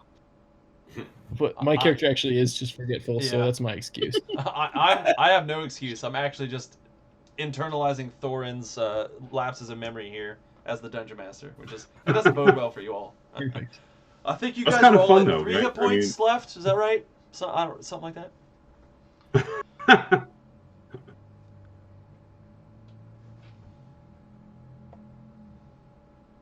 All right. So Let's what charge say them. you? I say, we should who wants forge to on, be in the right? front? I'll be in the back. With my light staff. Holding up the rear, Okay. like Gandalf. From the back, though. Okay. Yeah, from the back. But like the staff is like glowing with the power of 2 torches. Yeah. All right. It's so strong. It's All so right. strong. It's like as strong as the best torch It's you've like the seen best torch twice. ever. This is like That's this a is like good- the first LED But 2 torch of that them. got introduced, and everyone was like, "Oh, Yeah. LEDs are going to be the new thing now." Wow. That's like 2 Except torches. it's like good. a nice, it's like a nice warm color though. It's not like this horrible zombie light like an LED would be, like a white one. It's like an orange one, but bright. It's not- The next 2 hours will be us role playing this light, making sure it's the right lumens. Yeah, Is it like the right vibe, or sounds great. Yeah. All right. Yeah, you guys follow the 2 stout dwarves through the doorway. Dusty halls and claustrophobic staircases lead down to a small equipment room cut into the rock. A pile of discarded shovels sits in the corner underneath a row of unused coat hooks. 2 large red buttons sit on either side of a heavy iron door. that is labeled in Dwarven runes. The door is cracked just an inch, revealing only pitch blackness on the other side. At this point, one of the dwarves speaks up. Right. The germination room's through there. Don't touch these buttons. They activate the floor turners. If Bent Hammer went down here, he's in there somewhere. You get to the other side of this room, and there's a door that leads down to the power plant. This is as far as me and him will go. And then What do you see these him bite floor his thumb. turners do? What was that? Was there a question? I didn't hear it. Yeah, I said, what do these floor turners do? They're used to flip over the grain that we have on the germination floor so that heat is the same throughout. They're dangerous. Just try and stay away from these buttons. I start reaching for the buttons. He's There's no gonna- like lockout, tag out. Yeah, ancient dwarven lockout tag out would be some sort of runic trap that electrifies you if you get anywhere near it. If you go towards reaching one, Slagsmith is gonna try and grab your forearm and be like, "Don't do that." And if you want Other to hand. struggle against him, we can do some strength rolls here. Now I'm using my other hand too. Okay, he's gonna stop. He's gonna try and stop that hand too, and Split Anvil is gonna say, "Is this how all the golden dwarves act?" Jeez. I open my eyeballs at Fiddle, like, okay, well, he's distracted. Let me push the buttons. Someone push the buttons. Let's find out. No, I'm not I pushing. don't the want to push the buttons. Ah! Yeah, fuck that. You said it was a big red button. Oh right? yeah, a bright candy-like Two. button. No way. Okay. Not touching it. Not me. I mean, have I seen any buttons on doors similar to this in the past? No, What this I is actually quite recognize- complex. This is some masterwork dwarven circuitry here. No, wait a second. Are we in immediate danger if I press these buttons? Or does the floor just flip over? Is it the floor with us on it? Is it the floor in front of us? I suppose, Only one way to technically find out. speaking, if you're not on the germinating floor, you're safe. But just But Benthammer might be in there. that's a great But- point. Listen to Yeah. the Ben Hammer's That's a mom good already point. thinks she's...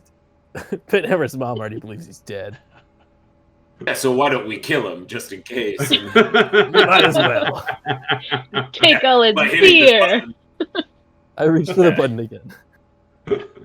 All right, once and for all, we're gonna roll strength. You versus me. If Okay, you get more good, strength, let's do you'll it. be able to push a button. If not, that's gonna be your last try. But let's see it. Okay, 3d6. Yep, I got 1 success. that's more than I got. So Oh no! Oh Yeah, man. Shit. you're able to turn on one of these buttons, and Yeah, after a I do brief that. pause, you hear a just ear-splitting sound of metal scraping on stone. It lasts for a good 60 seconds, and during this time, both stout dwarves, have their hands covering their ears and are just staring daggers at you. After that, there's some thunderous crashing, almost like the sound of like Godzilla walking into a place, and then more scraping for another 30 seconds, and then it stops. And then they uncover their ears, and they're like, "There, are you happy?" Well, the good sign is that we didn't hear any screaming. So, Oh, I'm just gonna go mark this date in my calendar so I can celebrate for all time. I mean, Ben Hammer was either dead to begin with, or he's still alive, but this wasn't what killed him. And that's the important takeaway. Yeah, so we are seemingly right back where we started, but okay. Yeah, but I had fun. Felwyn just sort of like absentmindedly wonders if maybe the axle that turns this floor could use a little grease to maybe reduce the noise and the friction, but she doesn't act on it. She just thinks about I'm it. wondering if like there's a teacher in like the in the janitorial closet of Hogwarts that just teaches greasomancy. Like, listen, you're gonna want to grease everything you see. I grease Hogwarts twice a day. I mean, this place wouldn't run without me. Any wear part, man. Anything that just like wears itself down as part of its operation. You gotta grease it up. At this point, both of the stout dwarves, looking extremely annoyed at this, they look towards you and they say, "Get yourself killed for all we care. We're out of here." And then they just start walking back up. Cheers.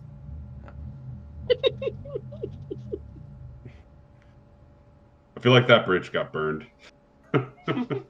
Yeah. Yep. But let's go save their Distinct people. feeling. You know what would have helped that bridge burn even brighter? Just a bit of grease. Just right Just over a little the bridge grease. at the top. Reset that It's conversation. spluttering, just a little the splutter and pop Yep. of some grease burning on a fire.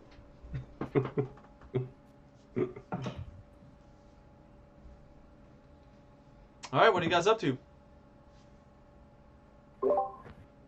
So we gotta head into I the got mine. really.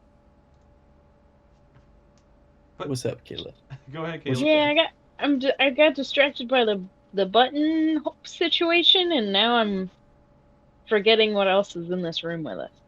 You want to hit the button again?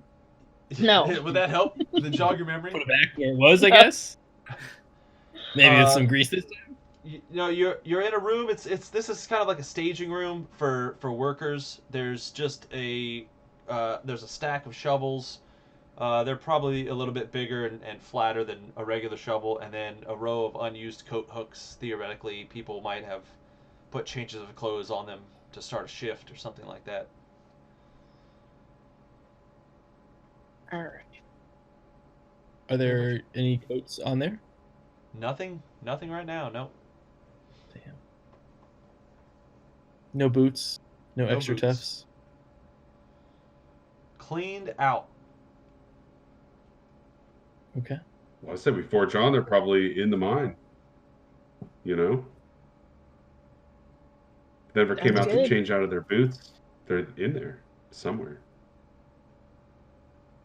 Let's All right, do you it. guys are going through the door then? You betcha. Sounds good. Yes. The light from your staff, Felwyn, pushes forward only a fraction of the way into this space, revealing an impressive hall lined with heavy dwarven columns, masterfully carved with designs of sprouting grain. From the sound of your own breath and the sparseness of the air in here, you can tell this room is colossal in scale, likely exceeding the dimensions of even the royal ballrooms of the West.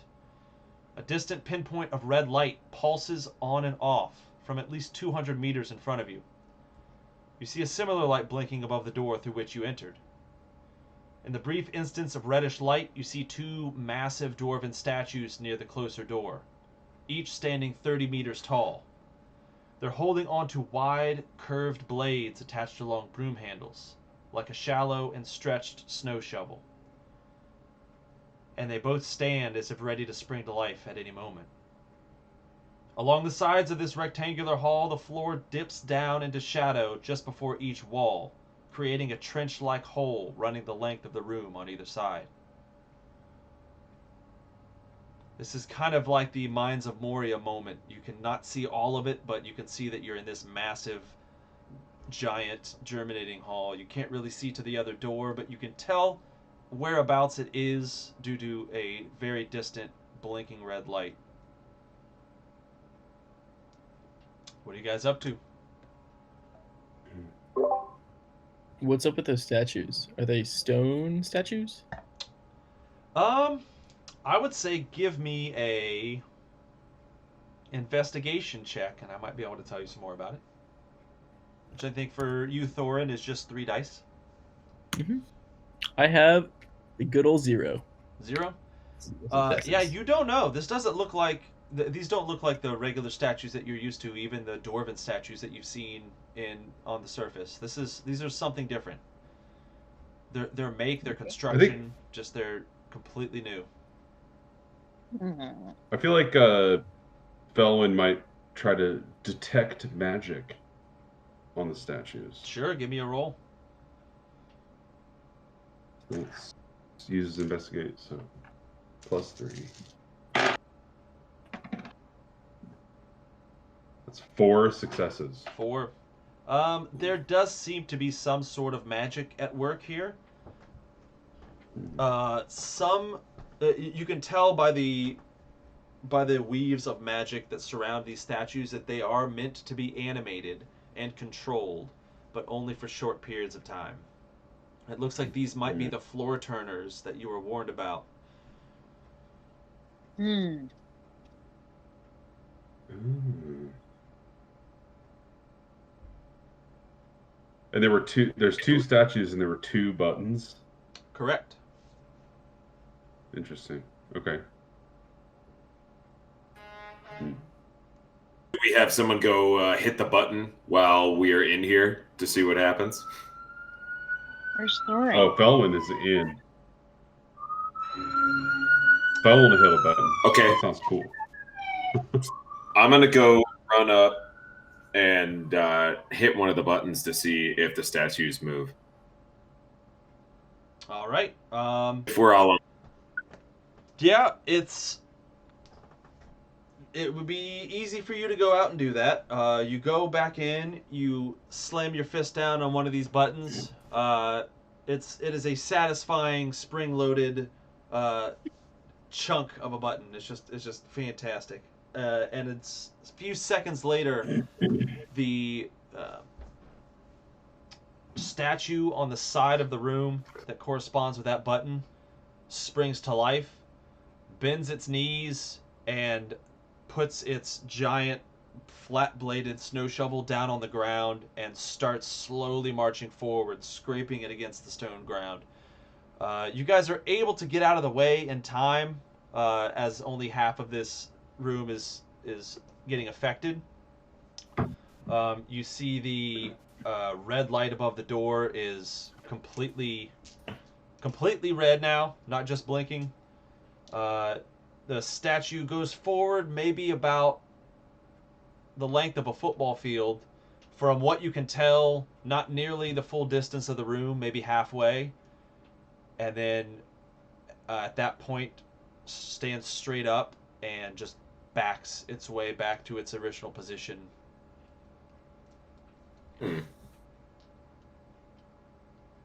So it just walked there, stood there, and then walked back. Essentially, yes. That's Using the blade on the end of its broomstick to theoretically do something that would have been useful if this room was in full operation. Hmm.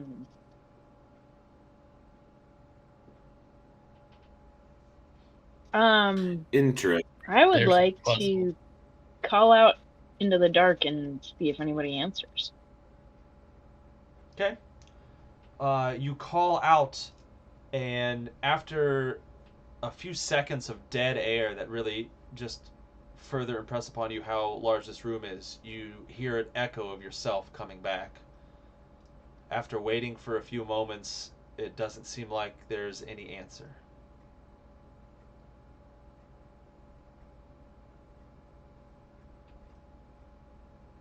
Hmm.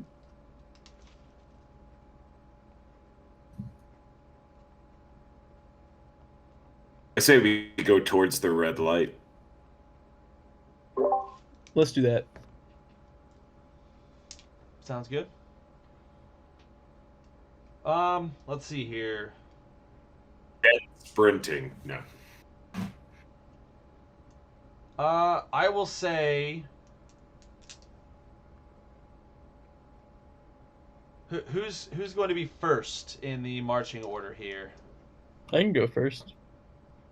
All right, Thorin. Give me a search roll.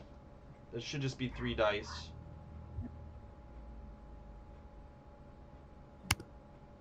Three dice. Ooh, that's 1 success. 1 success. All right.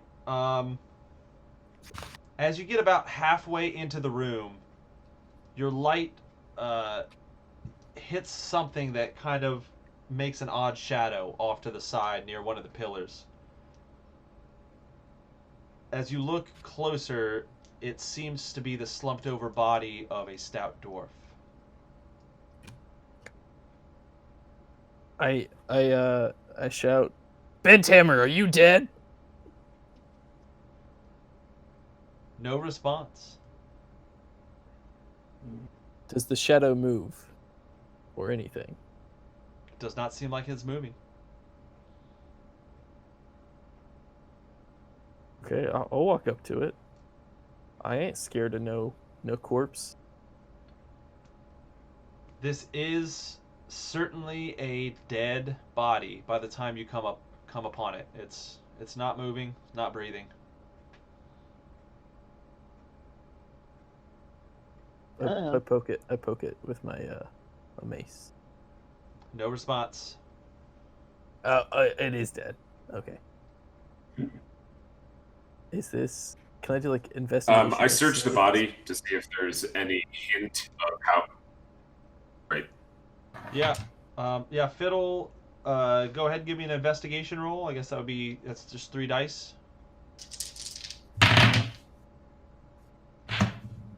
One success. With 1 success, you are able to find a decorative bracelet with dwarven runes on it that Thorn would easily be able to translate. That says Bent Hammer. Oh no! That sucks. Okay, Looks did like you I guys don't get- know if it could have been his pal. They just shared bracelets with each other. That's true. If somebody else wants to investigate the body further, it's certainly an option. Yeah, Felwyn will take a closer look. There's one dude missing. We find a dead dude, and we're like, it's probably someone else. That's 3 successes. With 3 successes, You pull his dental records. yeah, with 2 successes, you're able to find that in his pack are 2 unopened bottles of Dwarven Stout. With the 3rd success, you check his hand, and his hand is clenched very tightly around a finely wrought Dwarven runestone. Mm.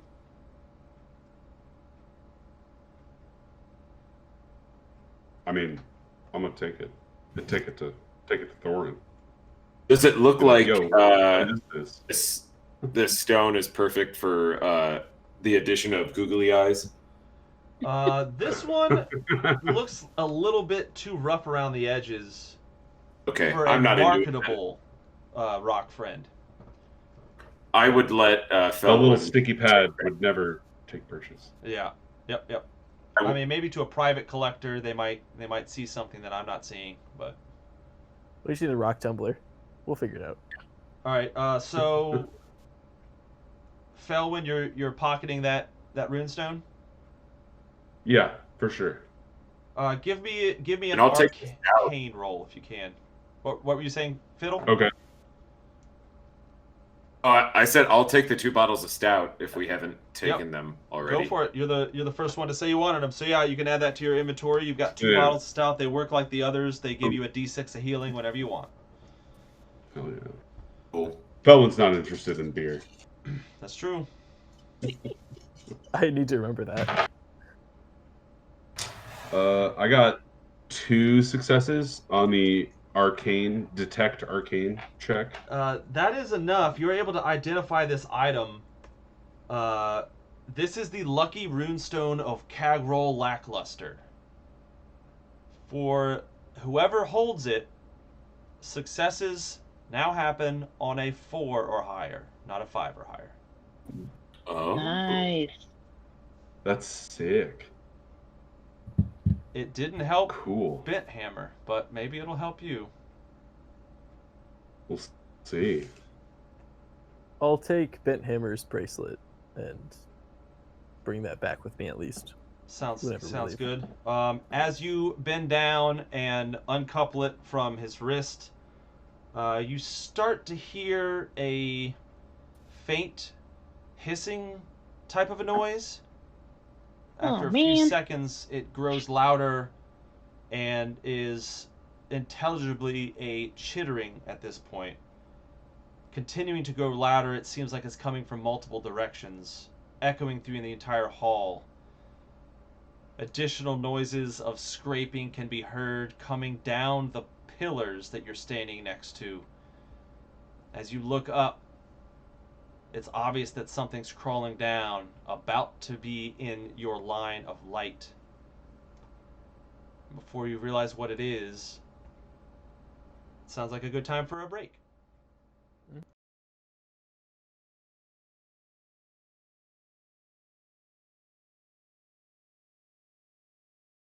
First and foremost, and most important, what are you guys drinking tonight? Whoever can start. Well, I switched it up. I already drank my other 2 beers. So now I'm drinking a Hefeweizen. Alpine Hefeweizen. That absolutely. It's spring. It felt really good today. Today was like the great first like real day that felt like spring. It was like 50 outside. I don't know how much time outside you guys spent today, but it was awesome. Hell yeah. So oddly enough, that's wheat beer. Felwyn Ravenwood's favorite style of beer is the Hefeweizen. So yeah, when she has to drink a beer, it's a Hefeweizen. Yeah. Sorry, I'm not trying to like step on your character of like Felwyn, you know what I mean? I thought it would be stupid if she didn't like beer and it'd be funny. Yeah. No. You're building the character, that's fine. You're putting in work. I love it. What about you, Justin? What are you drinking?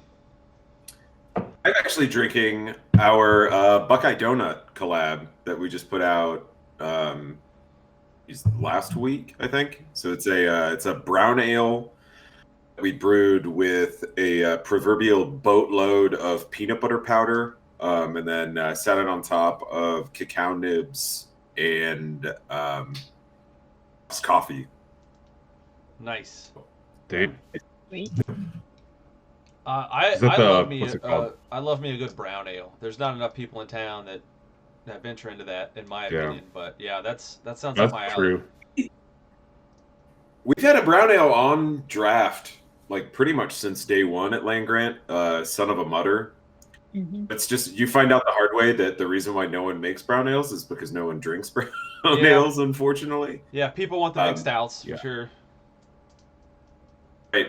So our thought was kind of having something malty on at all times, and something that was a little roastier and darker would hopefully curb the want for big imperial stouts at all times. But it's definitely not the same thing. So at least with this beer, it was kind of brewed to just be like a sessionable but like super flavorful beer. We didn't want it to be like a big saccharine sweet dessert bomb. So nice. Thought a brown would be a perfect base for it. Awesome. Yep. Kayla, what about you? I'm drinking one of our non-alcoholic beers, Hazy AF. Just trying to take it a little easy tonight.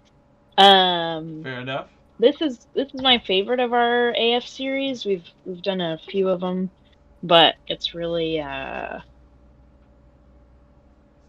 it's just got this really incredible like green floral hoppy character that's like refreshing and not anything I've ever tasted in another non-alcoholic beer. So cool. That's my fave. Does that use some of the same hops as are in Hazy Jane? Or yeah, I don't know if that's a trade secret. Okay. I mean, it's usually a good bet that some combination of Simcoe's Citra and Mosaic will be in almost everything we make. I can't rattle off exactly what's in there off the top of my head, but I would bet money that it was those at least. Sounds good. And what about you, Evan? So I probably should be drinking some Nocterra beer, but right now I'm on the natural 20 from Little Fish. But fitting. Yeah. This is just delicious. I'm enjoying the hell out of this. But we finally just released some of our own mixed firm sours. We barrel aged some for about 18 months, and finally cracked into those barrels and fruited some of them with raspberry and some of them with Spanish white peaches, and it's more bougie if it's Spanish apparently. So Nice. they are just so sour and so funky, and this little fish is also equally as it's just hitting all those right notes right now. So You guys think you're gonna go forward with that sour program and keep it rolling then, or is this kind of more of a one-shot thing? Yeah. We topped off those barrels we emptied, and we just really liked. We only emptied about 9 of them. We still have a good bit more, and we're gonna try to like consistently roll some out, but not deplete all of them at the same time. So maybe a couple more months from now, we'll come out with another one. But we basically sold out pretty quick for our anniversary, which is really nice. But we're gonna try to have those on hand more regularly as they get older and older, and we replace them too. Sweet. I'm drinking a very nice light session beer brewed by the Golden Dwarves. This is our used to be cream ale, but I'm transitioning into blonde ale, and they actually named it after your guys' victory on the road. This is Kobold Crusher. So this is our kind of our flagship sessionable, little bit kind of hoppy blonde, something you can just slam a whole bunch of 4%er. Hell yeah. I've been, I make 5-gallon test batches, and then with COVID, I haven't been able to meet up with investors necessarily for tasting notes, so I've been slamming 5 gallons at a time by myself. But you know, it's the work you got to put in when you're starting a brewery. So you're the hero we all need. It's it's work. It's work. So. But dude, if you want to drop any on my porch, man, like I'll definitely drink your beer. I might, but you know. I might just drop a mason jar full of bacon grease on your porch at this point. You might like that. Hey, I'll take it. I'll use it. It'll be put to good use. Nice. Hickory for coke, sure. Right? Oh yeah. I love grease. Grease is one of my favorite second edition spells. It's amazing. Yeah, it's honestly I cracked open. Actually, I cracked open my first edition rule book, and I just like, all right, what spell is this random dwarf gonna have? And I just like put my finger on something. I was like, that's a good word. Just grease. Like, man, it makes a lot of sense. It really does. Like they would know how to do that, right? Yeah. Like it just makes sense. Yeah, I thought so. I love spells that are just a single word that are either a verb or just like a really vague noun that you can just like, all right, interpret this spell. Like fireball's fireball, but grease, like you can do a whole lot of stuff with grease. That's all kinds of shit. Yeah, it's awesome. Break into a musical number. Yep. I'm trying to think of more single word spells. There's not a lot. I like light, grease. There used to be a lot more in first edition back before they split a bunch of spells into like really specific things. But oh yeah, I can't think of any off the top of my head, but I'm sure there's some. Maybe the Twitch chat can hop us in with some. But it's one of them. What's that? So I think spaghetti might be one of them. Spaghetti. Yep. Forgot about that one. Yeah. This is only the second one shot we've done, and it's the second time that spaghetti has come up during the midway break. I don't know if you remember that, Kayla and Rob, but no. I think I'm pretty sure Zane was talking about some movie, the Spaghetti Monster guy. Oh, Spaghetti Man. Yeah, there you go. Yeah. I watched do yourself that, a favor. What'd you think? It was hilarious. best movie. It was absurd. It was absurd. It was good. Yeah, it's good. It's free on Amazon Prime, and it's about a man who. It's excellent. A man eats a radioactive bowl of spaghetti and then discovers he can shoot spaghetti from his appendages. Okay. It's great. Yeah, it's a classic Stan Lee. What more do you want from a movie? Storyline. Interesting. Stuff happens. You gotta watch it to find out. Right? I mean, there's a plot. There's a plot. Yeah, you gotta watch Is it. lot of character development in that one as Mhm. well. Kind of more of like a It's Citizen really Kane, it's like- really about the characters, really. Yeah, it's just it wouldn't be anything without the acting. Yeah. It'd just be So it would just be whatever. we heard a bit about Nocterra doing some new stuff. I don't know if you guys have anything else new that you'd like any of the Twitch viewers to hear about, or future YouTube viewers as well. Anything new? Oh, yeah, we just have a beer we did last year called Hexenbrow. It's an alt beer, and we just tapped it again, and we worked with the first time we did it. We released it during the, I think it's like Pints and Prints or something event, where like it was at Daily Growler, and we had the beer there. We had this awesome poster done. I got it. And Nice. You have it? Right up there. Far corner. Hell yeah, you do have it. That's awesome. Yep. Well, we brought the beer back because that beer was like really, it ended up being like kind of surprisingly popular because it was like a kind of everything but the kitchen sink kind of grain bill. Like we had some like random shit laying around that we wanted to make a beer out of, and because we're like a pub brewery, basically, we got to kind of just sort of do whatever, and we really wanted to do an alt beer, and because we make a Kolsch, and we only make a Kolsch, we don't use that yeast for anything else, so we wanted to maybe try to use that yeast for another beer, so we did an alt beer with it, and it's just like this like big caramely, like sweet, almost like creme brulee, like a toasted creme brulee ale. Ooh. I guess it's like it's estery, but the esters are very restrained. It's like it's a pretty clean beer. Like we still fermented it pretty cool for the Kolsch yeast. I think we fermented it like 60F or whatever.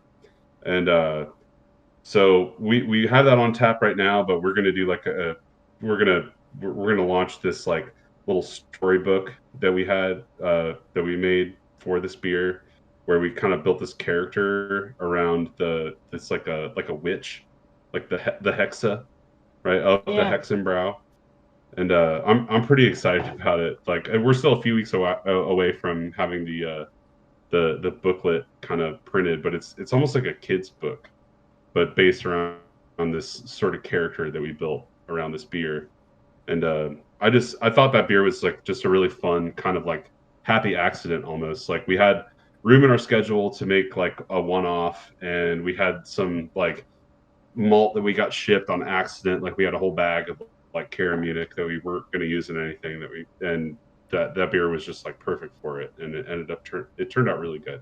So that's kind of the next thing we've got on our horizon, I suppose, other than really nice weather on our patio. Oh yeah, which I'm pretty stoked about this weekend. It's gonna be pretty great. I think we just tapped fresh batch of Helles and Dunkel today, so I'm pretty stoked about that. We're coming right into people hanging out outside weather with that, so pretty stoked for that. Sweet. And crafting characters that tie into beers, I can wholeheartly approve. Oh, hell yeah. It just kind of happens, Yeah. What about you, Justin? Anything new at Land Grant? What's on the horizon?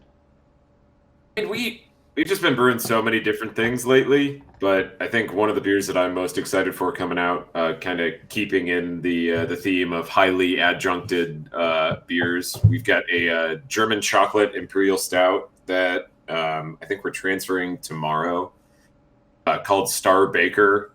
I spent the majority of my day-to-day bagging up over 300 pounds of coconut and throwing it in a tank. Nice. Jesus, an absolute nightmare. Awesome. So I'm. Is that like a 4-inch port? Like. Yeah, basically. It's gonna be. I don't know. If it doesn't come out tasting like coconut, I think I'm just gonna lose it, and I might quit brewing altogether. I think this is the beer that's going to make or break me continuing doing this for a living. But same thing. We're sitting it on coconut for a week, and then we're going to transfer that over on top of some vanilla and more chocolate, and fingers crossed it turns out all right, but it'll be a 10%er. So definitely not patio drinking beer. But we got that coming out too. Beer if you believe in yourself, man. That's true.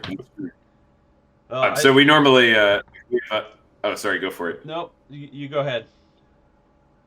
I was just going to say we have a podcast that we do weekly at Land Grant called Beers with the Brewers, and generally the end of it is us talking about the crushability scale of a beer. So this is probably going to be a 1 crusher, meaning how many cans can you have in a session? Yeah. It probably won't even be on that scale, but that's a fair metric. Should be. Yeah. Like a 6 ounce. Then we've got basically. It's like I think we're doing 16-ounce tall boys of it, but it's definitely like tall boy to share. Sure. With someone. Oh, that's chill. That's cool, man. I wish I would have known that back in my old metalhead days. Me and my brother, we were just getting into beer, and the only thing we could drink was giant stouts. And we went up to Cleveland to go to some thrash show. We were like, let's just slam some beers in the parking lot. It'll be cheaper.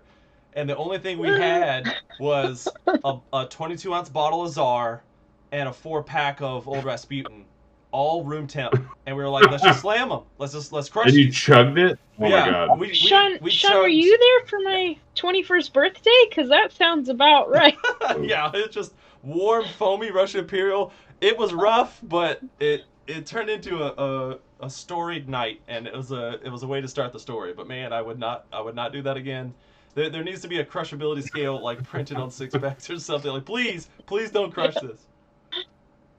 I'm a big fan of crushable beer. Yeah. You guys brew a lot of it. Gemüt. Yeah. It's pretty much all the only thing. I think the highest ABV beer that we ever did was a Baltic Porter that clocked in at like 7. Nice. Sweet. Yeah, I mean, if you're selling Damn, beers like have you thought by the liter, that's got to be a necessity. I'm assuming is making sure that you can drink a lot of them. Yeah. Well, I just I like to drink a lot of beer, and when I'm drinking beer, it's fun to drink a lot of it. So I don't know. We tried to our first approach, me and Nick, the brewers, and we just wanted to make beer that we wanted to drink. Like that was like an easy choice, right? Like if you were making something that you want to drink, then it's a little easier to really get behind it, I guess. Sure. Like the passion for it will come through, at least in theory. And hopefully it has. Come on something like this and just be like, yeah, we're brewing an IPA. Yeah, it's got hops in it. Some cereal's supposed to be good for you. I don't know. And that's cool too. Like, dude, I mean, frankly, I kind of miss like not turbid West Coast super bitter IPAs. It's just like not something you really see. You just get that much the hell anymore. Out of here, Rob. Yeah, like I want some C hops and some fucking crystal malt and like 7% ABV and like Your crystal malt out of your IPA. Why don't you just drink a black IPA while you're at it, Rob? Just a little bit. Nah, you don't need it. But that's I don't make IPAs, so yeah. That is about 4 out of my 5 days are generally comprised of brewing some form of pale ale or IPA. So that sounds about right. I'm definitely sales figures. Yeah, like you come to the tap room and you look at the board, and I think we have gotten a lot better recently, but it got to the point for a while where it was like, oh, there's like a hazy IPA, a West Coast IPA, a hazy pale ale, a regular pale ale, a double dry hop IPA. I'm like, oh my god, like, can we do something different? No, now we are. Yeah, it sounds like you got some sweet dark stuff coming out. So. With a hint of coconut, is what I've heard. What about just barely any coconut. It's a tiny bit of coconut. Kayla, what about you? Anything exciting happening at BrewDog? What's next? Ooh. That's a great question. I think right now we're working on sort of streamlining. I can say that word. I'm 1,000% sober. I should be able to say the word streamline. We're streamlining some of our recipes. We've been making some. So the AF beers are a big challenge, and we've also started working on our own seltzer. And it's hard. It's just hard. It's hard to make like a new product work on the system that you have and make it taste good and look good and all that stuff. So, yeah, we're just sort of honing in the recipes that we have. There's a lot of cool, exciting stuff coming off the pilot kit, but pretty much since the beginning of the pandemic, I've almost exclusively drank like AFs and lagers, non-alcoholic beers and lagers. So if you're ever by a BrewDog tap room, check out some of their small batch stuff, because Nate Martin, our pilot brewer, is like really talented and just kind of has full reign to make some cool stuff. Sweet. Yeah. The one by me just closed. Actually, it's probably by you too. I live in Franklinton. I assumed it was because of all the construction and bullshit that's going on. It'll reopen. No, just like temporarily. Oh, okay. But yeah. Cool. Yeah. But there's like all kinds of crazy construction going on right now on that whole street, and I figured it was like probably related to that, honestly, more than anything else. It's there's literally like a giant truck with a hole in the ground, like right in front of it. Like it's right by you guys too. Like yeah, it's right in front of us. Yeah, you guys are It's a mess. Yeah. Yowza. That's always one thing. Driving to work at like 5 o'clock in the morning and seeing the road that you need to turn on is just off. And you're like, oh great, I guess I'll drive up near Kosai and go 10 minutes out of my way to get to work in the morning. Well, it got weird once the That snow little started melting like yesterday. Yeah. There's so many like potholes hidden by water once the snow started melting. Yep. Like it sucks. It's a mess. Yeah, It's a mess in Franklinton. Come visit Land Grant Brewing Company. Yeah, definitely. Like with the Land Grant and One Line and Yellow Brick, like Jesus Christ, patronize those places, please. Yeah. All right. Well, I think we should probably get back to it. We got maybe a little bit more than an hour left here of slogging through these mines, and it looks like we're about to get attacked by some nasty coming from the ceiling. We talk about Nocterra and what they have coming up. Yeah, we guess some. Oh things. yeah, I launched off of the fact that he's doing the sour program. That being said, no, if you have something else to say, please, let me open the floor. I'm sorry to be rude. No, it's good. I think we hit it. We just got some fun ones. My coworker Andrea just did her own recipe. Like every recipe we've had have been from our two brewers, Bruce and Brian. Andrea's our and she just brewed her own recipe for the Women's Day beer. Sweet. And Hell yeah. It's a start in a series called the Take a Hike series, where we're doing a new beer. There's always going to be a Take a Hike starting now. There's always going to be a Take a Hike that's going to be on draft and in 6-packs. And then each month it's going to change to a different charity and nonprofit that we're going to be putting a portion of proceeds to. So starting off, it's Andrew's is the Women's Day beer one, coming out like March 8th area.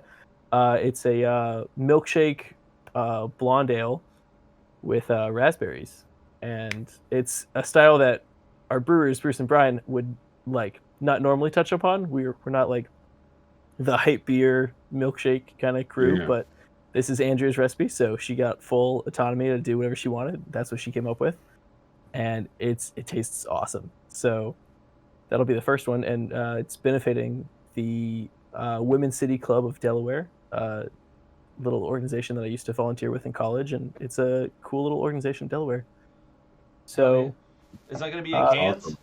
Yeah, we're gonna put that in cans, and Just got the labels in the other day. I think we're going to can it next week. Have it released around March 7th, March 8th. And it's just exciting for her to have her own recipe. And now we're getting a much wider variety because she's the assistant brewer. So Awesome. I'm excited Variety is about the that one. spice of life. Sweet. Exactly. And it's a good cause. So that helps too. Absolutely, man. All right. Yeah. You guys ready to get back into it? Let's do it. Sweet. Let's Yeah. crack skulls. All right. And So, you can. when last we left our intrepid adventurers, you guys were going through the germination room. You had just found the body of a unfortunately now dead bent hammer, and after taking what you could that was useful off of him, you started to hear some strange things from up above. Skittering and chittering and hissing and scraping. And by the time you ready yourself for battle, they're just about within eye shot of your 2-torch light that you've got on the top of your staff. Several long, hard-shelled insects, each nearly the size of Thorin, scurry down the base of a nearby column, heading straight for you, their mandibles snapping and dripping with digestive enzymes. Shiny brown antennae on their heads dart back and forth as they move in for attack. Here's a picture. Thorin, you know these creatures. These are the greater grain borers. If they've had access to the stockpiles within the mountain, there's no telling how many there might be. We're going to go ahead and roll initiative. We didn't pick up that hammer, did we? Nope, we didn't. I got a 4. Fiddle got No. a 4. All right, Fiddle, what did you get? 4 as Got a well? 4. All right. Kojor 1. and Thorin. Thorin got a 5. Nice. Hell yeah. He's ready this time. Thorin, you've at least heard of these things. You're quick on your toes. You're like, all right, we gotta break this up before it starts. You actually get to go first. Hell yeah. You're up. What's how far away are they? As they come They down. are just now getting to the base of a nearby pillar. You could probably get there and attack one if your aim is to close within melee range of them. Right now, you can see 3 of them, but it certainly sounds like there's more coming.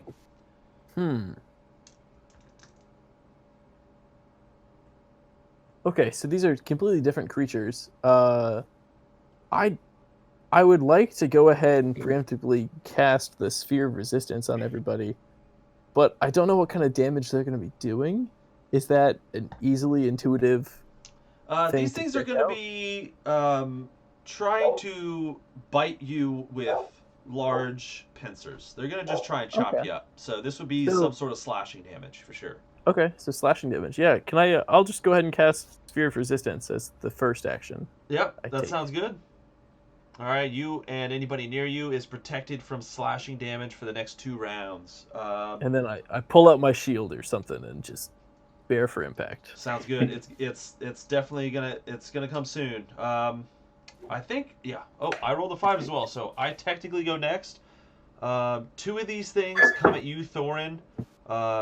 Seeing you as the very obvious threat, and the third one comes at Kojor. So Kojor, that is 1 damage, which that's the minimum amount. So even with the Sphere of Resistance, you're still taking 1. Thorin, you were attacked by the first one. What is your armor class, Thorin? I don't know if you have that nearby, Evan. Oh, my armor class is 6. Oh, you're the toughest one to hit. That makes sense. I Well, got the that first armor. one misses you completely, and the second one misses you completely. Yep. Just Sweet. glancing off your I armor. had that shield, man. Yeah. I told you. Absolutely. Next up is Fiddle. I am going to beeline it towards the entrance and try to get the hell out of here as fast as possible. All right, you're going back towards the door that you came in? That is my current plan, yes. I'm trying to escape to get away from these bugs. Sounds good. Yeah, you're able to make it probably about half the way back.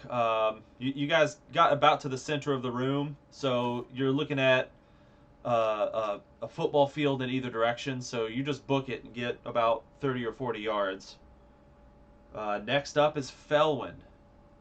All right, I'm definitely sending a pair of magic missiles out.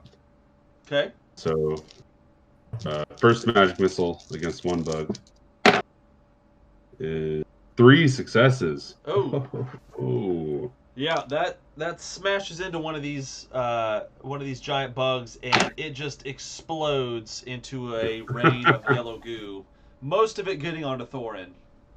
Nice. Sorry, Thorin. I'm used to it. And Little grease the right now. second Yeah, it's very missile similar only to gets grease. 1 success. Yeah, no one's greased up yet. Like, just wait. We'll Okay. get greasy. We're gonna get greasy at some point. You know, in like that last 10 minutes of work when somehow you just get like covered in Oh, water, yeah. shit. like Yeah. or anything, it's always within the last 10-20 minutes. It's like I don't know. I'm still like a every morning blast myself in the face with the washdown hose type of dude. Like it's like 8 or 9 years running now. Oh, you know yeah. when you just like throw the hose on the ground and then it sprays back at you. Yeah, absolutely. Yeah, Oh, dude, yeah. that's gonna be with you forever, man. That's a forever thing. Yeah. Yeah. All right. The second magic missile slams into another one of these giant bugs, but it does not die. It seems to have cracked one of the wings or one of the rear segments of its shell, but it's still kicking. After that, I think it's Kojor's turn. All right. I'm just gonna windmill my axes at the nearest bug.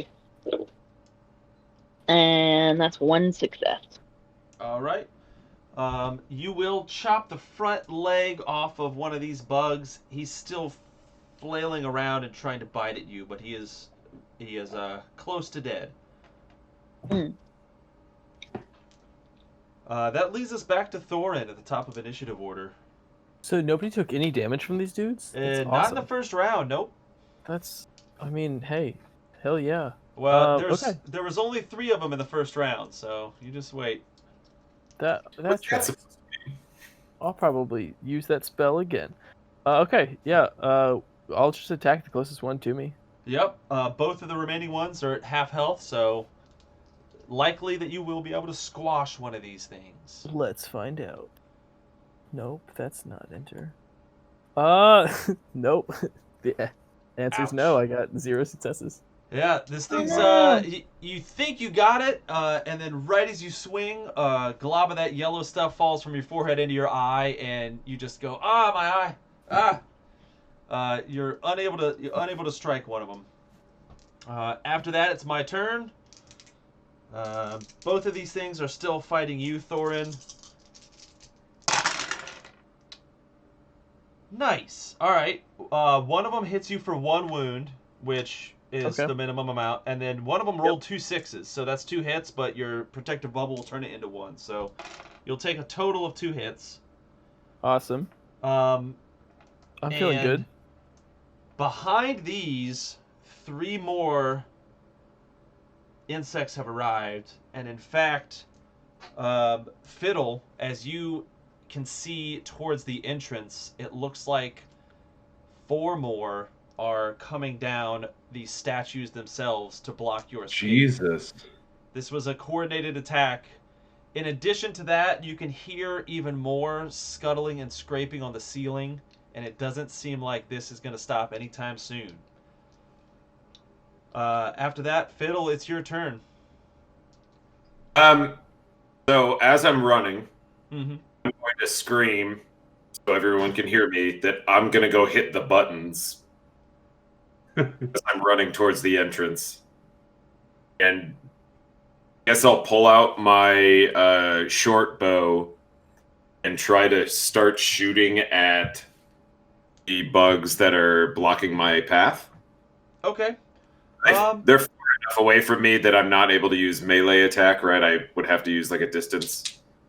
Yes, I would say that. And yeah, let's say if you can, in between this round and the next round, kill at least 2 of these things, then I'd say you can make it through and get to the buttons. But they're certainly trying to block you, so we'll let the dice decide. Cool. Great. 0 successes. All right. Yeah, trying to run and gun as you are, not as accurate as you would be fighting from your home base of being stealthed. So no damage there.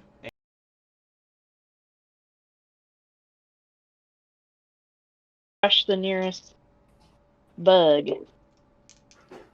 And that's 3 successes.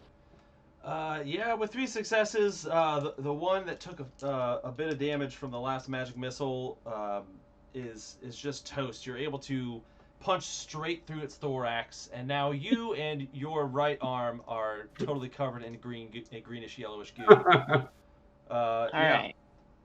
it's getting pretty nasty here. With that, we're going back to the top of initiative order, and Thorin, it is your turn. Okay. How's this one looking that I just hit? The one that you just hit has just been punched to death by Kojor. So there's 2 fresh ones. That's the one. Okay. There's 2 fresh ones nearby, and a few more that are likely to be coming down the pillar this round. So does my bubble wear off this turn or next turn? It just wore off this instant. Okay, cool.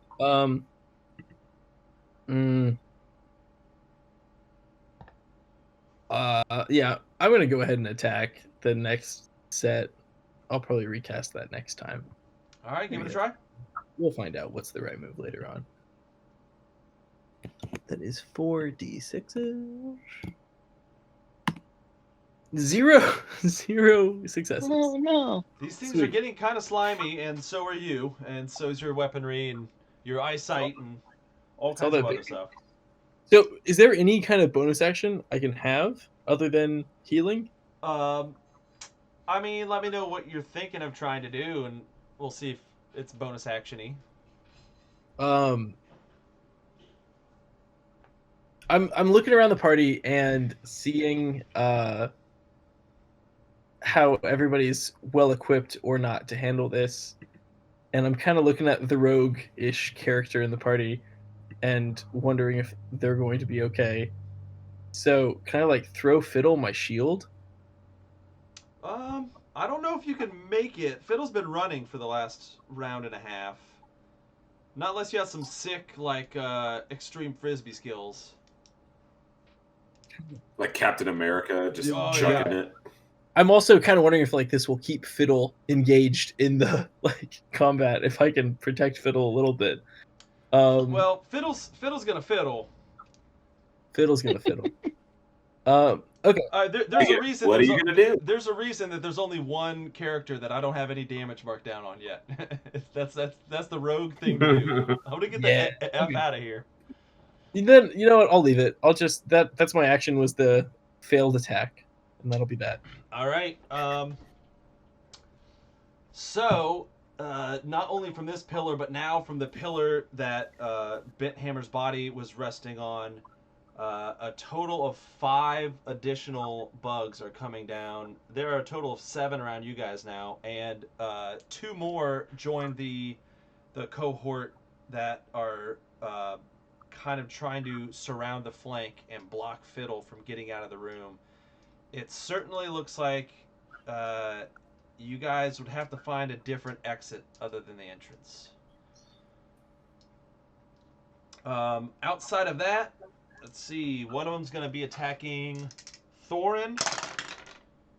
No dice. Your armor protects you. 2 of these guys go up to Kojor. Ooh, Kojor, that's a total of 3 hits. Boo. And one of them will be attacking Felwyn. I think a 6 hits you, Felwyn. So that's 1 damage. Outside of that, it looks like the numbers of these things are just continually growing.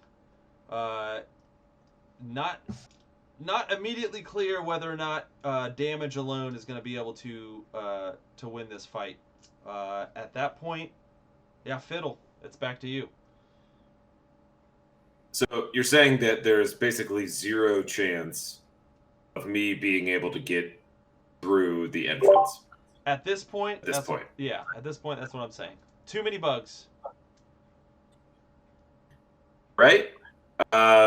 So I probably stop mid-run, realize that the entrance is blocked, and try to turn back around and start booking it towards the other entrance.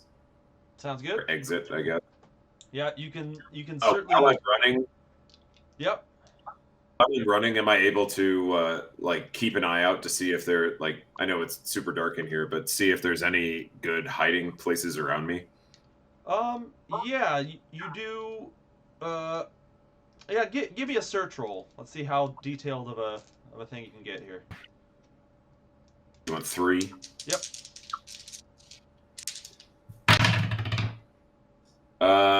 I would have 1 success. All right.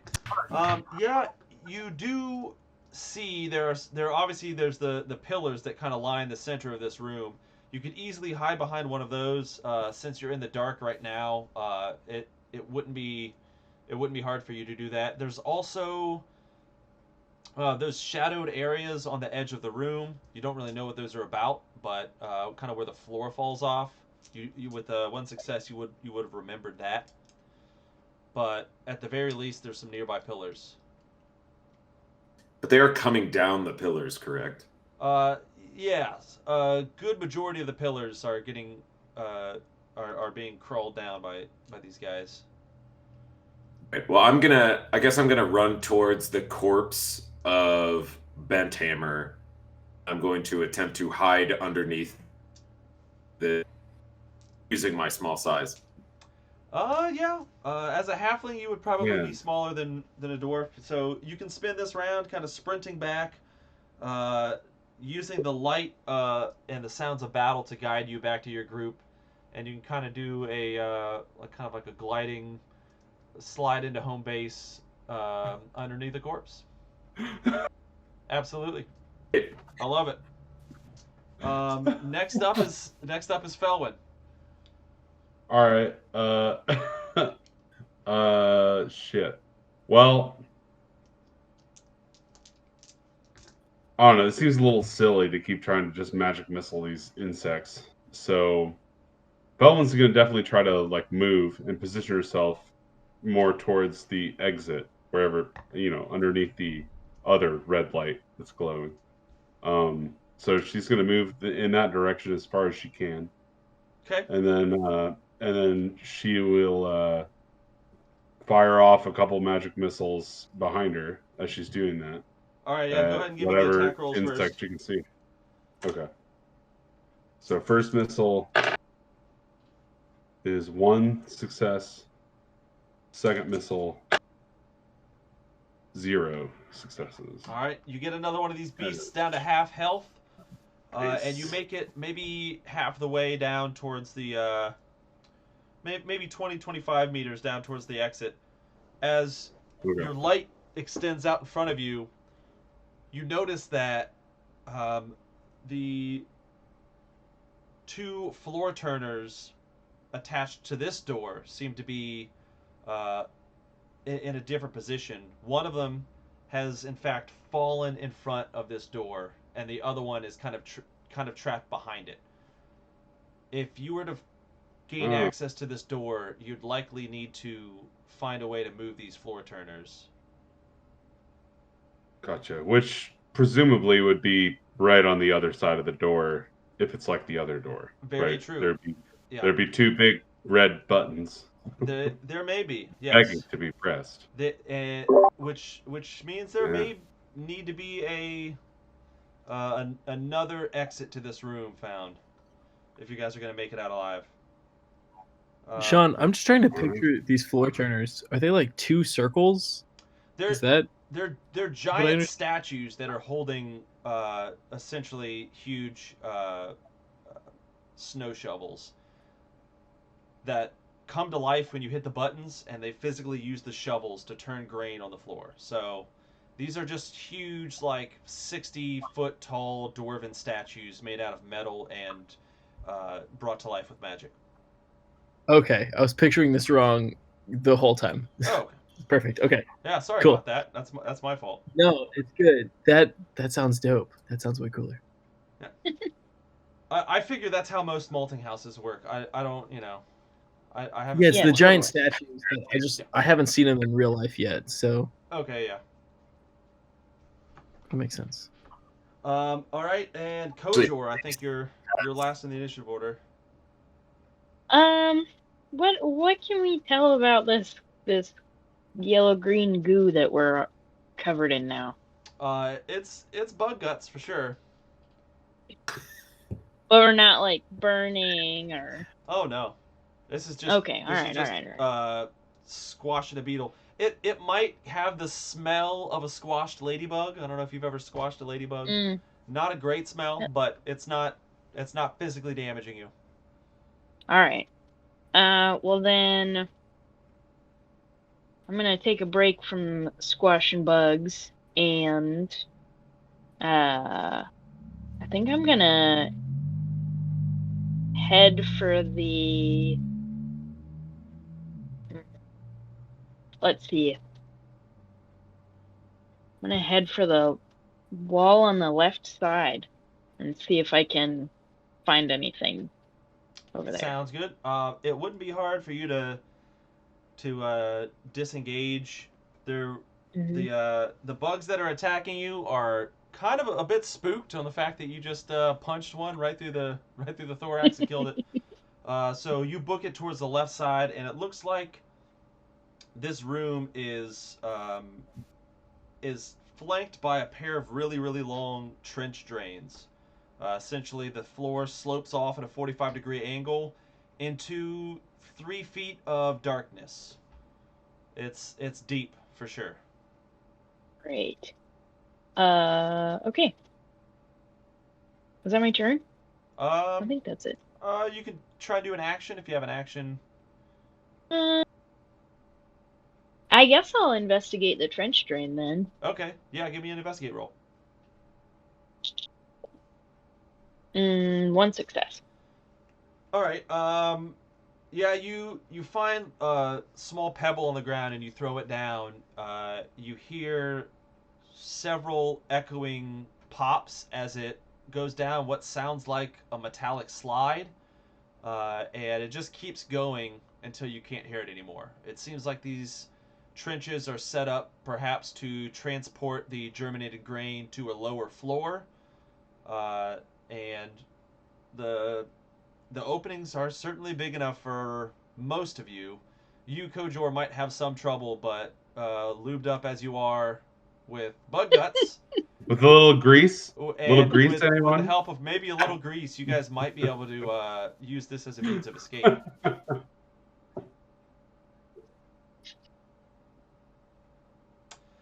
That being the end of initiative order brings us back to Thorin.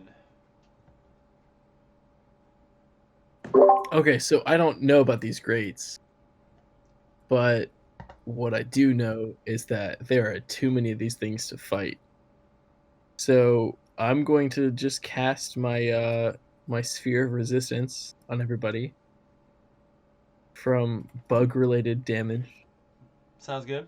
with piercing or slashing, whatever they're going for. And I'm going to try to regroup. So Kojor's by the grates. Where's everybody in relation to Kojor? Fiddle's I'm- underneath. What's his name? Benthammer's body. Yep. Yeah, and that should be Is pretty there, like, close a- to you. I think you and Felwyn are probably still in the center, in almost the dead center of the room. So, Okay, so where am I to Fiddle to Kojor? you and Fiddle are probably within 10 feet of each other. Kojor is a good 20, 25 feet off towards the left side of this long hallway of a room. Okay, I'm One gonna. turn's movement worth, we'll say. You're gonna say how much movement? 1 turn's worth. Okay. If possible, I want to just wreck what Fiddle has going for himself and run to Fiddle and grab Fiddle and like grab him on the way and try to shield him Shit. with not only my shield but my own person, and take him with me to Kojor, who seems like a much taller human that can protect us in some way. Okay. So you're kidnapping him, really. Yeah, is so- what Yeah, you're doing. I'm casting the sphere of resistance as my action, and like I'll protect you, It's like it's noble. nurse It's mother. noble. How about this? Fiddle, are you gonna let this happen, or are you gonna try and contest it? I say I got you. I got you. I feel like I wouldn't be strong enough to prevent it from happening. You might I don't be think I'm much you might be stronger. I squirrely think we're enough both- to prevent it from happening.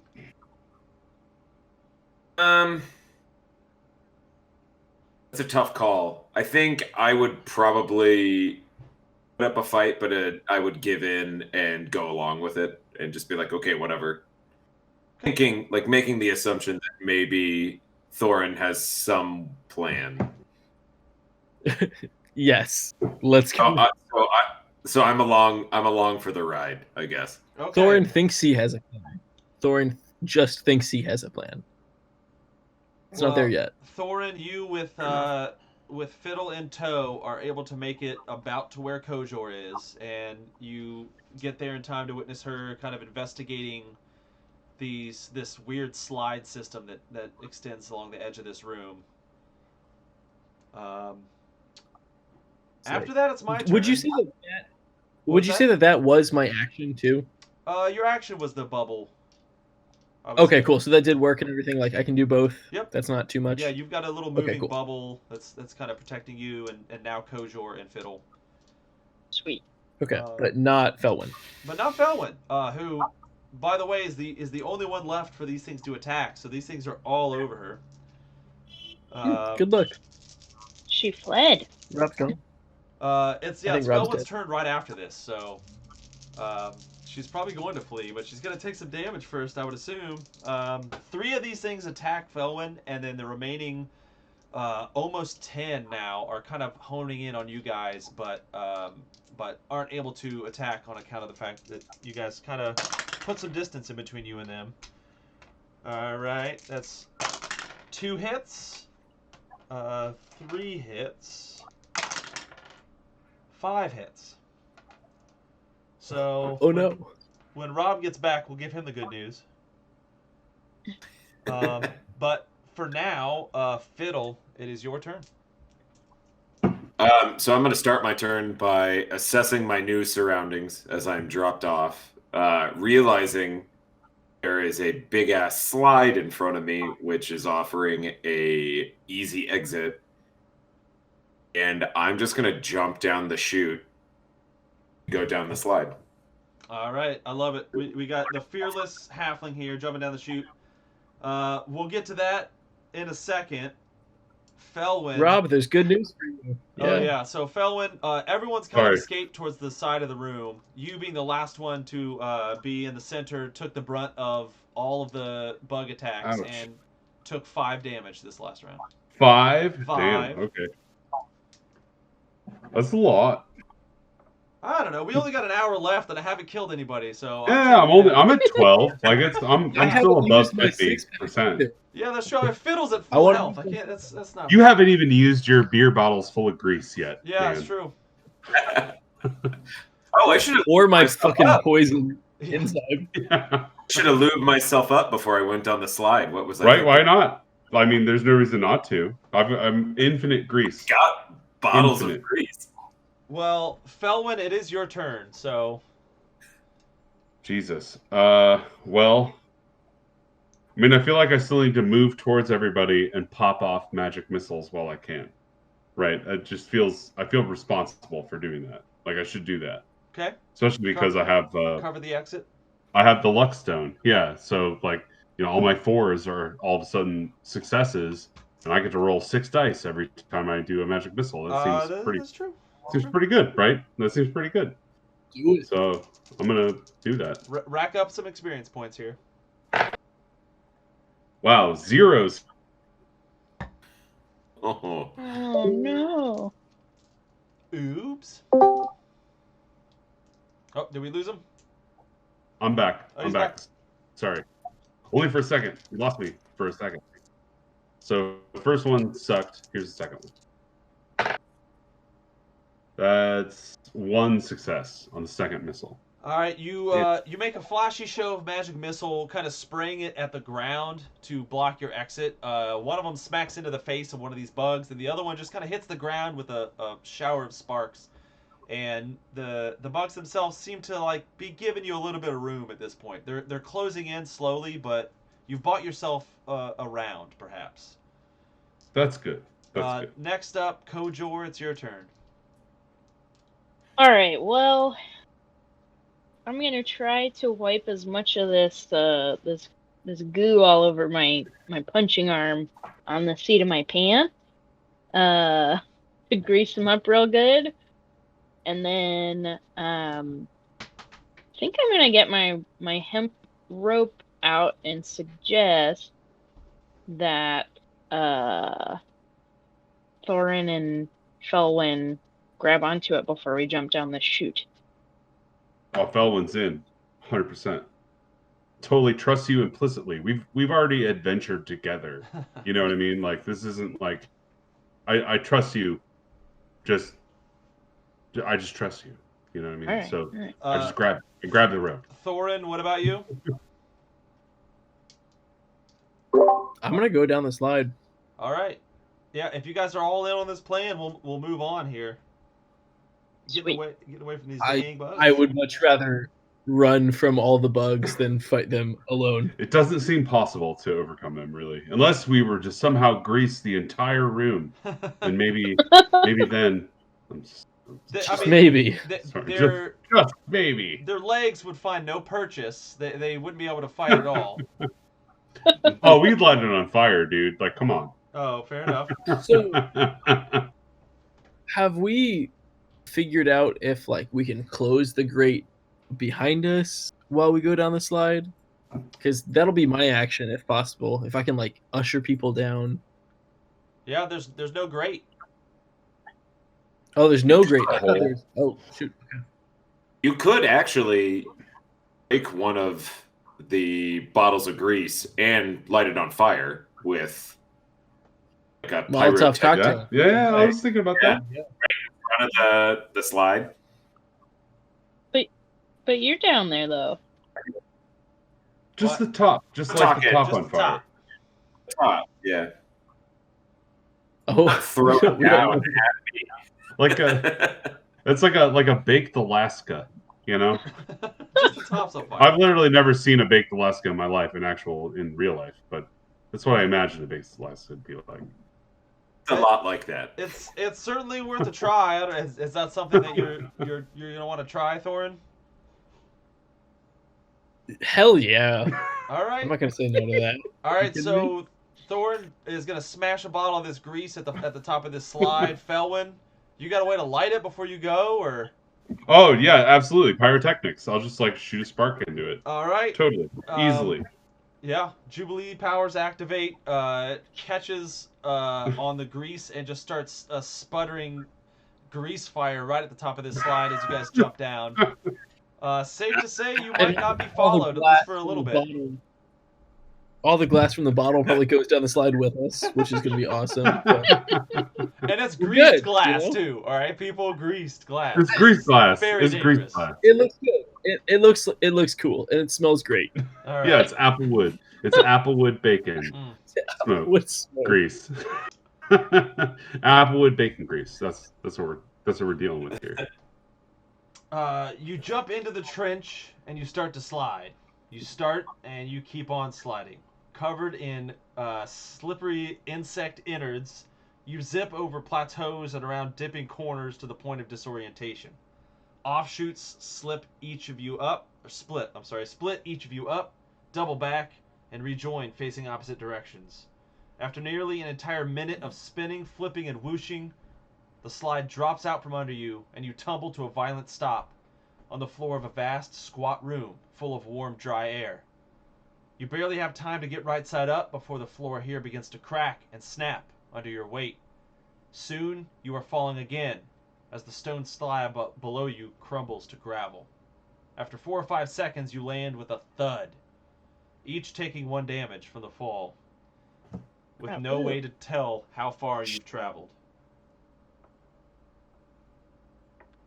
Technically, I think you still have a lit up staff, right, Felwyn?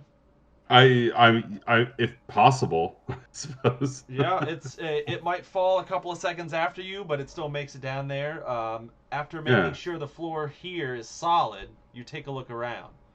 Row after row of iron racks line the walls here, each full of barrels covered in centuries of dust.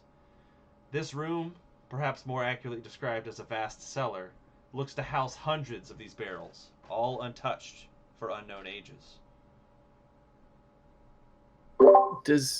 Can I roll like a version of an insight check to see if they're forgotten about or if this is intentionally left? Yeah, roll me an investigate check.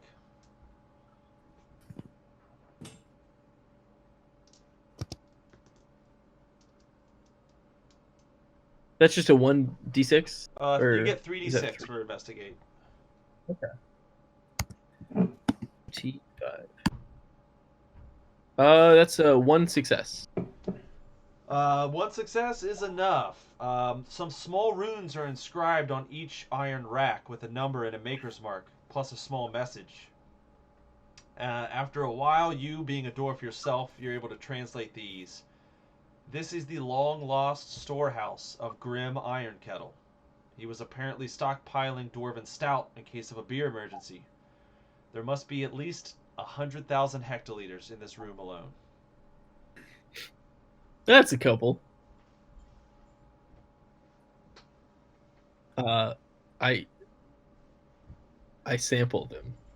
I'm just gonna say, Fiddle would lose his mind and would want to try a sample as well. Yeah, this is a Charlie and the Chocolate Factory moment. All of But these hey, are we still... do it like What we was do it that? like in a really sterile fashion. You know, when you like remove the stainless nail and then have the flame ready. We're ready for this. We're not gonna fuck it up. Oh, sure. Get it close to the grease, man. Yeah, I'm gonna do an ADP test on some of this stuff before I even open it, because I don't know. No, you're able to crack some of these, and yeah, this is some good stuff. This is ancient dwarven ale. It's still good. It's been down here long enough, and the hallway you're in, it contrasts to the rest of the areas you've been in is nice and cool. It doesn't seem like anybody's been in this hallway for hundreds of years, so it's still good. What's the ABV? What are we talking like? Is this like warm the body? Oh yeah, this is Describe easily it. 8.5, 10. This is like warm Russian Imperial Stout in a parking lot before a thrash metal show kind of vibe. Yeah. Man, that On a just sounds rad, man. That just sounds rad. Sorry. That just sounds awesome. I want to get wasted on, Imperial Stout in a parking lot Hey, guys. outside of a thrash metal Let's show. do it. Fuck. This is how it's done. This is how it's done. Only COVID stopping us. I know, it's really sad. I play in a band. It is sad. All right, it appears as if this room does have one distant exit, an ancient wooden door on the far end of the cellar. But you guys feel free to do whatever you want in this room while you're here. Do we heal? Do we heal from drinking the beer? I'm gonna say whatever healing. How's that work? Whatever healing you actually go through is instantly counteracted by how alcoholic this stuff is. Otherwise, this would be a room of infinite healing, right before the boss battle. So we're not going to do that. Oh, there's a possibility. That would be way too Okay, cool. in that case, That's like Castlevania rules. Like you don't get a save heal right before the boss. Well, I In mean, that case, after sampling some of the delicious stout, I offer up my session 6-pack to Yes. anybody who wants one. I'll take one for sure. I'm at 11. Fuck. Oh, really, I'm also Felwyn? at I thought you 11. only drank wine. I mean, Oh. beggars can't be choosers, and I want a little booze right now. We're Oh, about to go okay, against the okay. big bad. It sounds like you gotta get Just take the edge a off little with drunk. this. Yeah.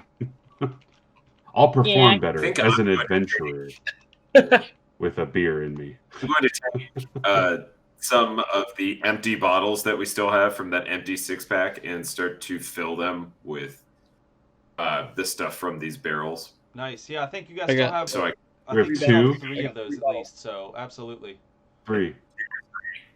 All right, Thorin. If you want to heal Felwyn, go ahead and roll a d6 and tell Felwyn how many hit points you can get back.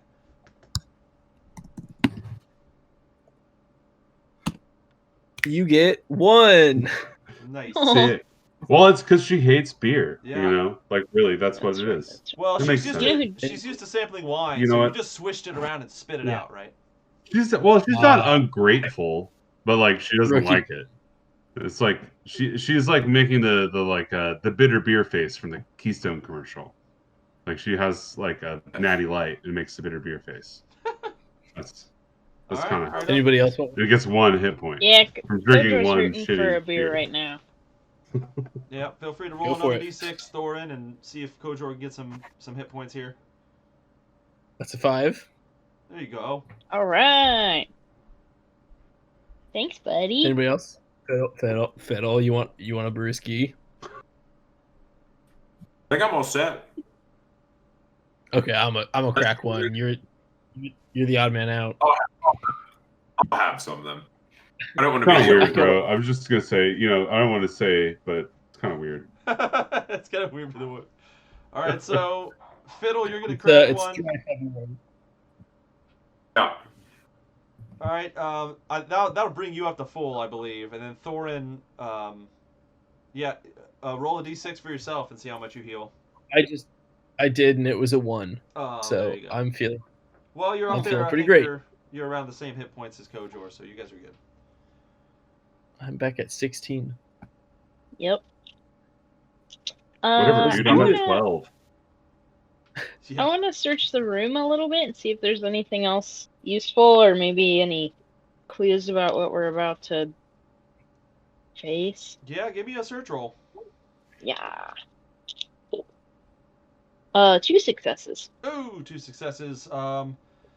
In addition to some old, dried out shives and spiles, you find discarded behind one of the racks an old spiked pair of dwarven gauntlets, forgotten for Alright. ages, but still obviously of masterwork crafting.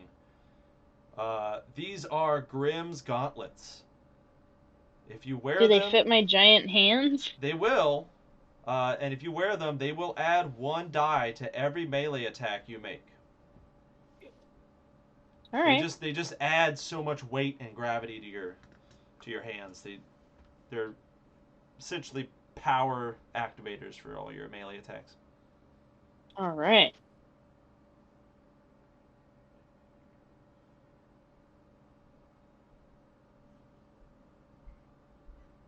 Anything else before we see what the next room holds?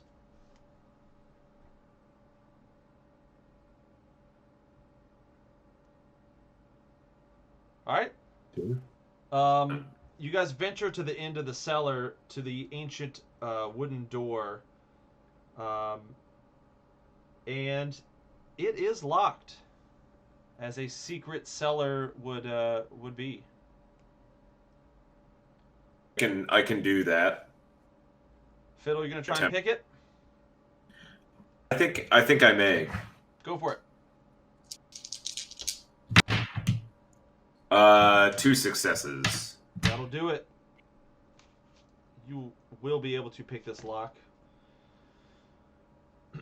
As you open the door, a rush of hot air bursts in at you, nearly singeing your nose hairs off. You seem to have happened upon a secret door built into a rocky outcropping in the far corner of a vast cavern. To your left, a crumbling staircase leads up to a set of stone doors. To your right is the power plant.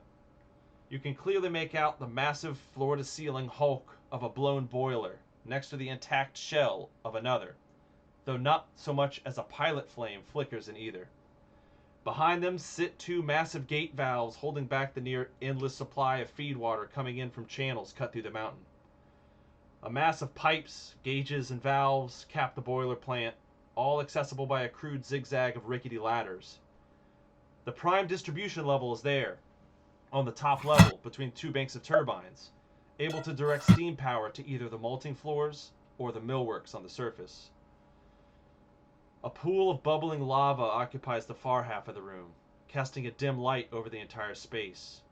The flickering shadows of a small cult of kobolds on the edge of the lava stretch to the ceiling as they reach the wall nearest you. This group seems to be lost in some arcane ritual, prostrating and chanting beneath an altar containing some strange object. It doesn't seem as if you are noticed yet.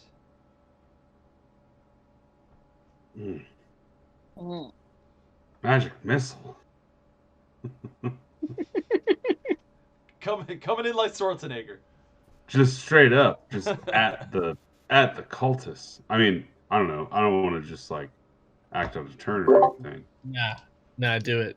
Yeah, I'm going in blasting. Kojor, did you have a question?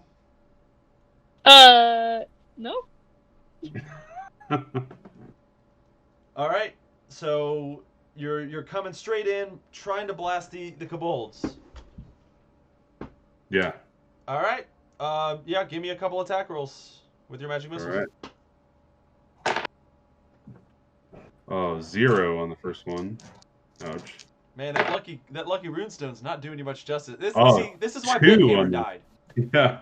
No, it was 2 2s and a 1 on the first one. That was just a terrible roll. Ooh. But then I got 2 4s and a 1, so that's 2 for the second Nice. missile.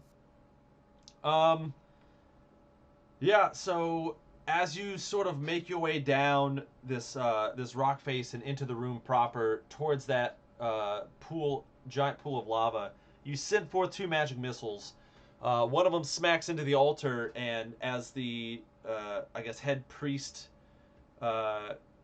kobold turns around, the second one just blasts him into nothingness. I mean, maybe some kobold parts could be like, the medical examiner is going to be like, it could be a kobold, Yeah. I don't know. It's like Mortal Kombat. It's just like an explosion of Oh yeah. 7 spines and, all that weird shit. Yeah, and we're talking All Sega at Mortal once. Kombat, not Super Nintendo Mortal Kombat. Like, it's bloody. Yeah. It's bloody. Yeah. At this point, the remaining kobolds all turn around and they start dancing. They start shouting, stamping their feet and waving their hands in the air and shouting in some strange barking language.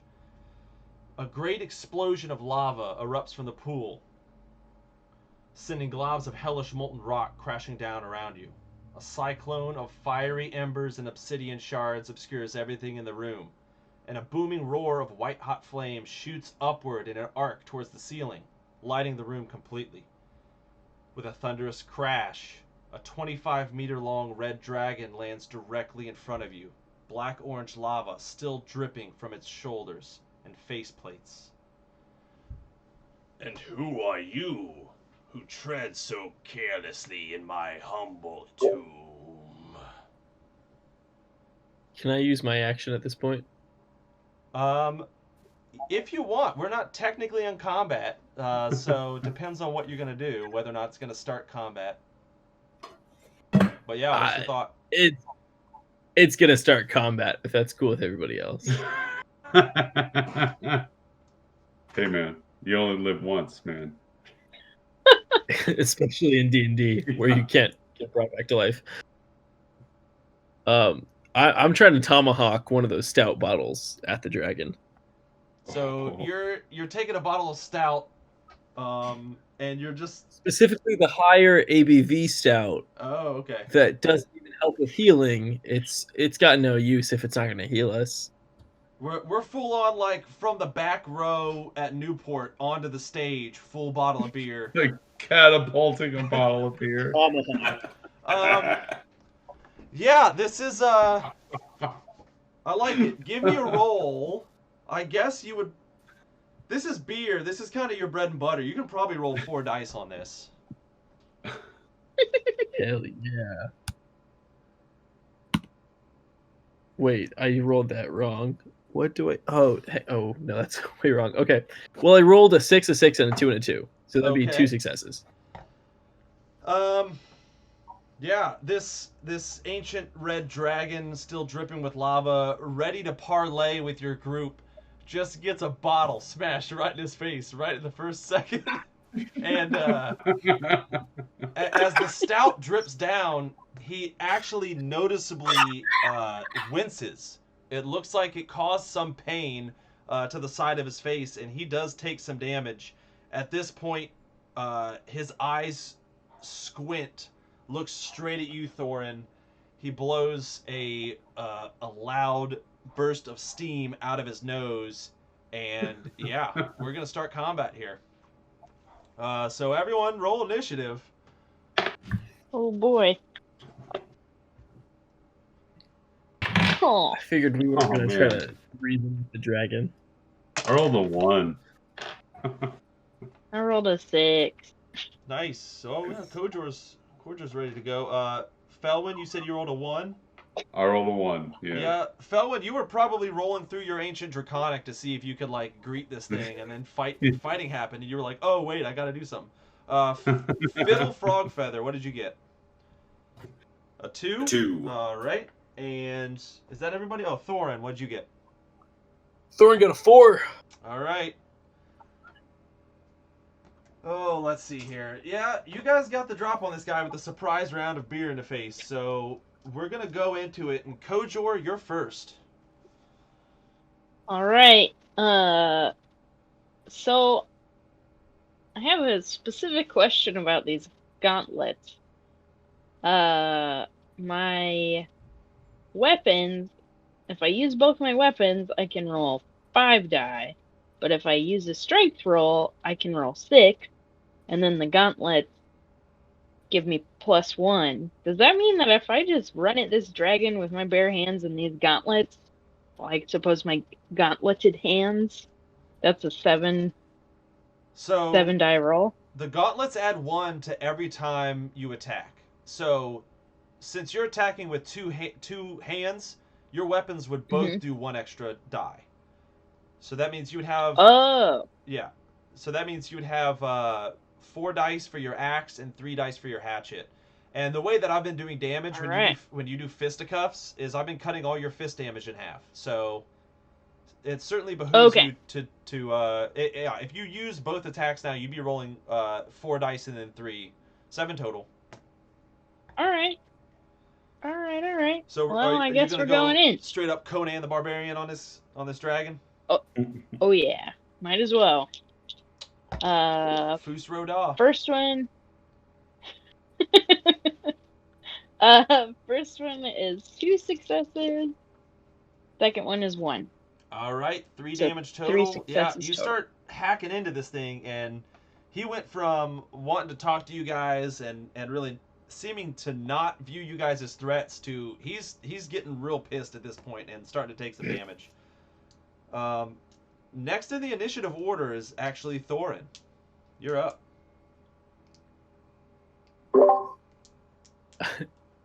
I like to imagine throwing 1 beer bottle at him and being like, okay, next. And yeah. That's gonna be the move, I think. All right, you're using your healing draft for this. Are you running out of healing? No. I mean, this would be your last beer, right? No.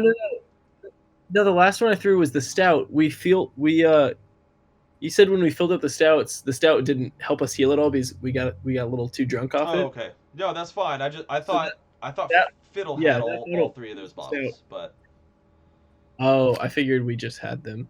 yeah, sure. It's I guess. I swiped one off Fiddle for the last one. This time I'll throw the bottle of grease. I don't think you. Yeah. Woo! All right. So wait. All right. What was your action? I got distracted. Let's get greasy, y'all. Let's get greasy. No, I'm gonna throw the ferric enzyme bottle at him this time. Interesting. Okay. Ooh. So you're gonna. Let's see what happens. Yeah, that would be interesting. All right, give me an attack roll. This one will probably just be 3 dice. This is not a bottle of beer. You don't have as much practice with this one. Okay, 3d6. Is it T and then 5? Or is it 5T? T5. T5. Okay. There we go. That is 0 successes. Oh. 2, 1, and a 1. Okay, yeah. Hell You yeah. throw this thing. It splashes on the ground right at the claw of this dragon. Some of it does get on his claw, and it doesn't seem to do any damage. After Good that, enough. Fiddle, it is your turn. Sweet. So I saw that Thorin threw that stout they stole from me, and it had an adverse effect on this dragon. So I'm gonna double fist bottles and throw the 2 that we have left right at the face, and then beeline behind a rock somewhere. So chuck it. If It's this like was Legolas in Burning Lord of the Hands Rings, I would love Lord of the Rings like way better. If he's just throwing beer bottles at people like wow, wow, wow, wow. All right, yeah, go ahead and give me. You might as well roll twice and use your stats for your short bow. You're pretty good with dexterity. This reminds you of your time spent, practicing throwing knives.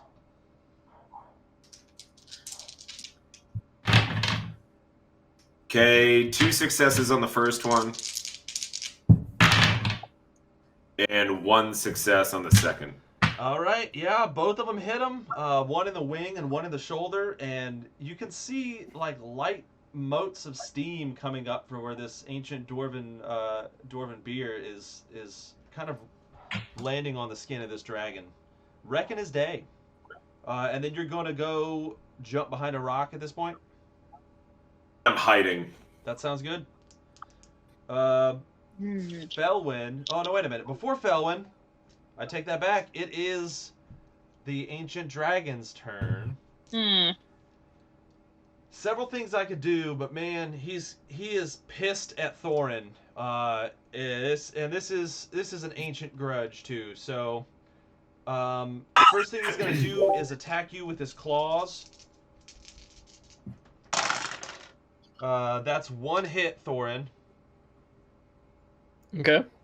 He is then going to do a tail sweep attack.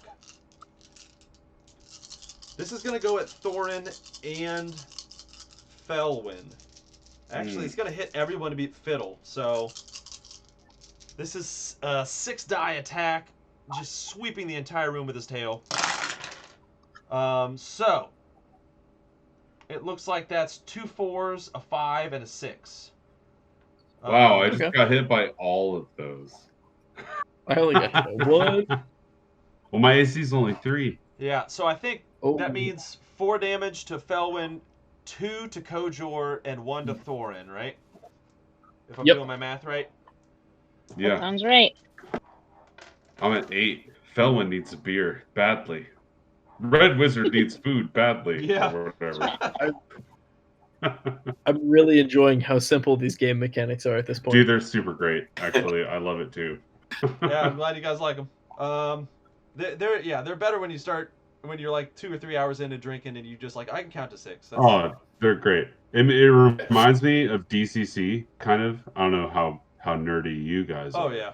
But I like to play DCC a lot, and it reminds me of that in a good way.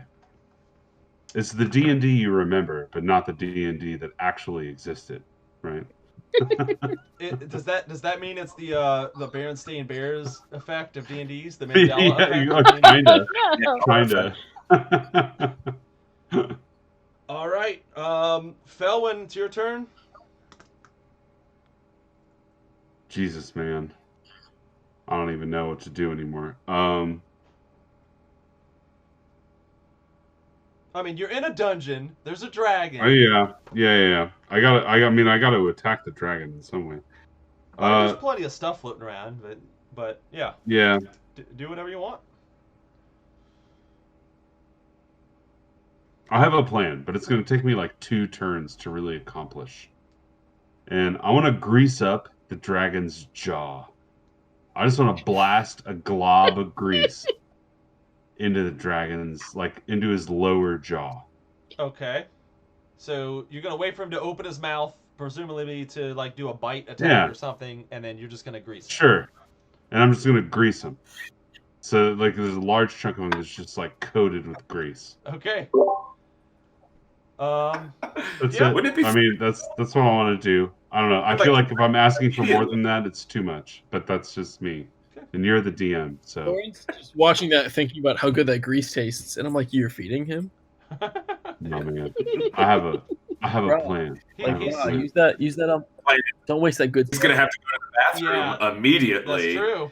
I'm gonna then light it we'll on spin our fire, back. guys. Just like Cliff's Notes, like little spoiler alert. I'm gonna try to fucking like light that shit on fire, and like We're gonna hopefully, His guts out. hopefully it Light damages the him. fire. I don't know.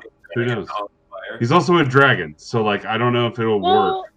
so But- like, it- Grease is like a big part of my repertoire. Grease is like Yeah. the main thing I do at this point. I totally Dragon get was that, just in- and I appreciate that, but the dragon just emerged out of the lava, Lava. Right. like Yeah. the liquid version of fire. Yeah, I But, feel like, like all you're right. I feel like so you know. There is Felwyn one is very just like she wants to do her thing to do it, and like Oh, maybe it's alright. stupid, and it is stupid. The variable Girl, in you this She do does it you. anyways. Like she does this There this was no time, grease. this turn. She's like she greases the dragon, and then maybe she's just like, Hey, man, that was fucking dumb. Like Have you ever seen a great big dragon do a Constitution saving throw for diarrhea? I don't know. Because I don't know. That's the first for me. These are the That questions. that's up to the DM, frankly. But like I'm greasing the dragon's I face. love how That's what I'm Felwyn's doing like, on my listen, turn. I've been greasing for like 2-3 hours. This is me now. Yeah. I'm just throwing more grease around. You gave it to me. I This is did. your fault, really. I did. Like, All right. That's it. That's it for initiative order. We're back to Kojor. Waiting right. on this thing. So Kodra's got some ideas.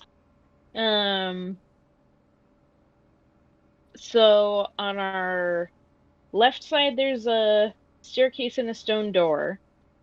On our right side, there's a whole bunch of other stuff. Yep. But you mentioned like a water supply. Yeah, there are 2 huge gate valves that control pipes that feed the boilers.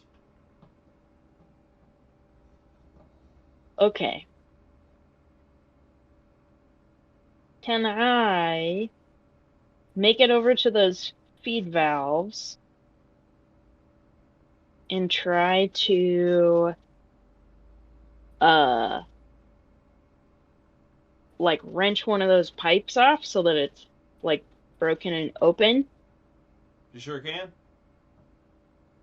It would That's probably what I'm require gonna a do. strength check. Yeah, let's do that.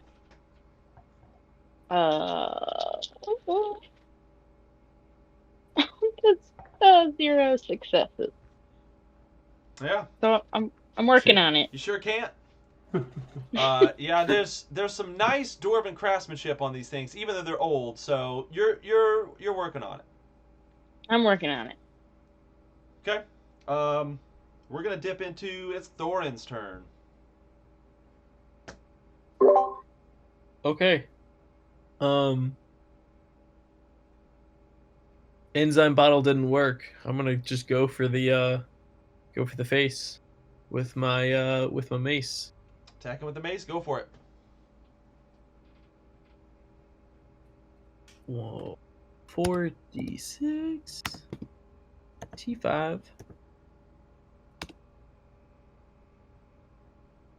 That didn't work. Why didn't that work? Did you remember the? Oh, no, it did. exclamation mark? Okay. It went through eventually. It Oh. was 2 5s, so 2 successes. All right. You do 2 more damage to this thing. You slam into its face, kind of cutting it. Grease is now seeping into its face wounds. It turns and and snarls at you, and you realize as it bares its teeth that 3 of them are chipped and missing. Alright, we're going shit. forward. Fiddle, it is your turn. Sweet. So I am hiding behind a rock. Yep. And I still have those 2 bottles of stout from Bent Hammer? Yes, the Earlier? corpse/blanket. Yeah. Yep. So I am going to do a sneak attack by tossing one of these bottles, which means I get 6 dice. That's true. How? Is that right? Yeah. Yep. Absolutely. I only got 2 successes. That's still 2 hits. Yeah, he's taking it from all sides here. And at this point you're tossing extra stout onto his haunches and back legs, and he's covered in lava, grease, and stout. He smells like the floor of a concert venue. Absolutely. All right. Doing anything else with your turn, Fiddle? No, I'm gonna return to hiding behind that rock. All right. That brings us to me. Uh-oh. All right. Yeah, he's pissed, and he's getting in from all sides here on the ground. So this ancient dragon starts flapping his wings, vaults up into the air about 15 or 20 feet, and sprays fire breath down at everybody. And that's everybody. This room is just getting blasted. I don't even have enough dice, man. That's bad. You guys are going to be able to try to save versus this with some dexterity, but we'll see.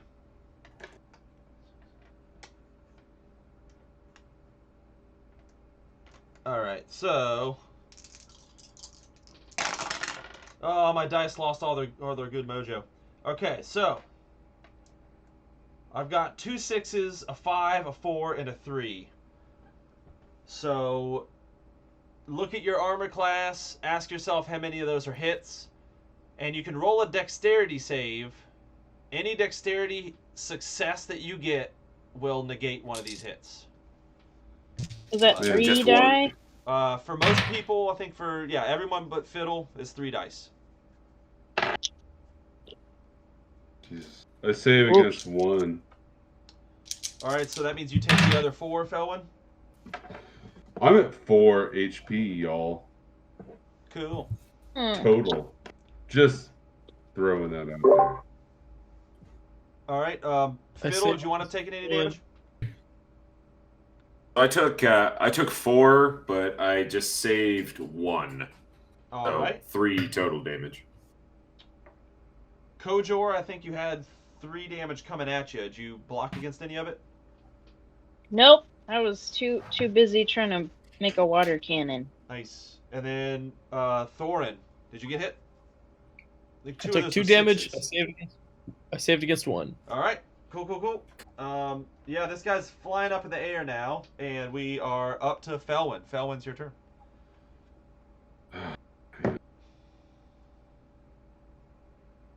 I mean, I have to magic missile him and then try to move to safety. I don't think that's real. So I'm just going to magic missile him.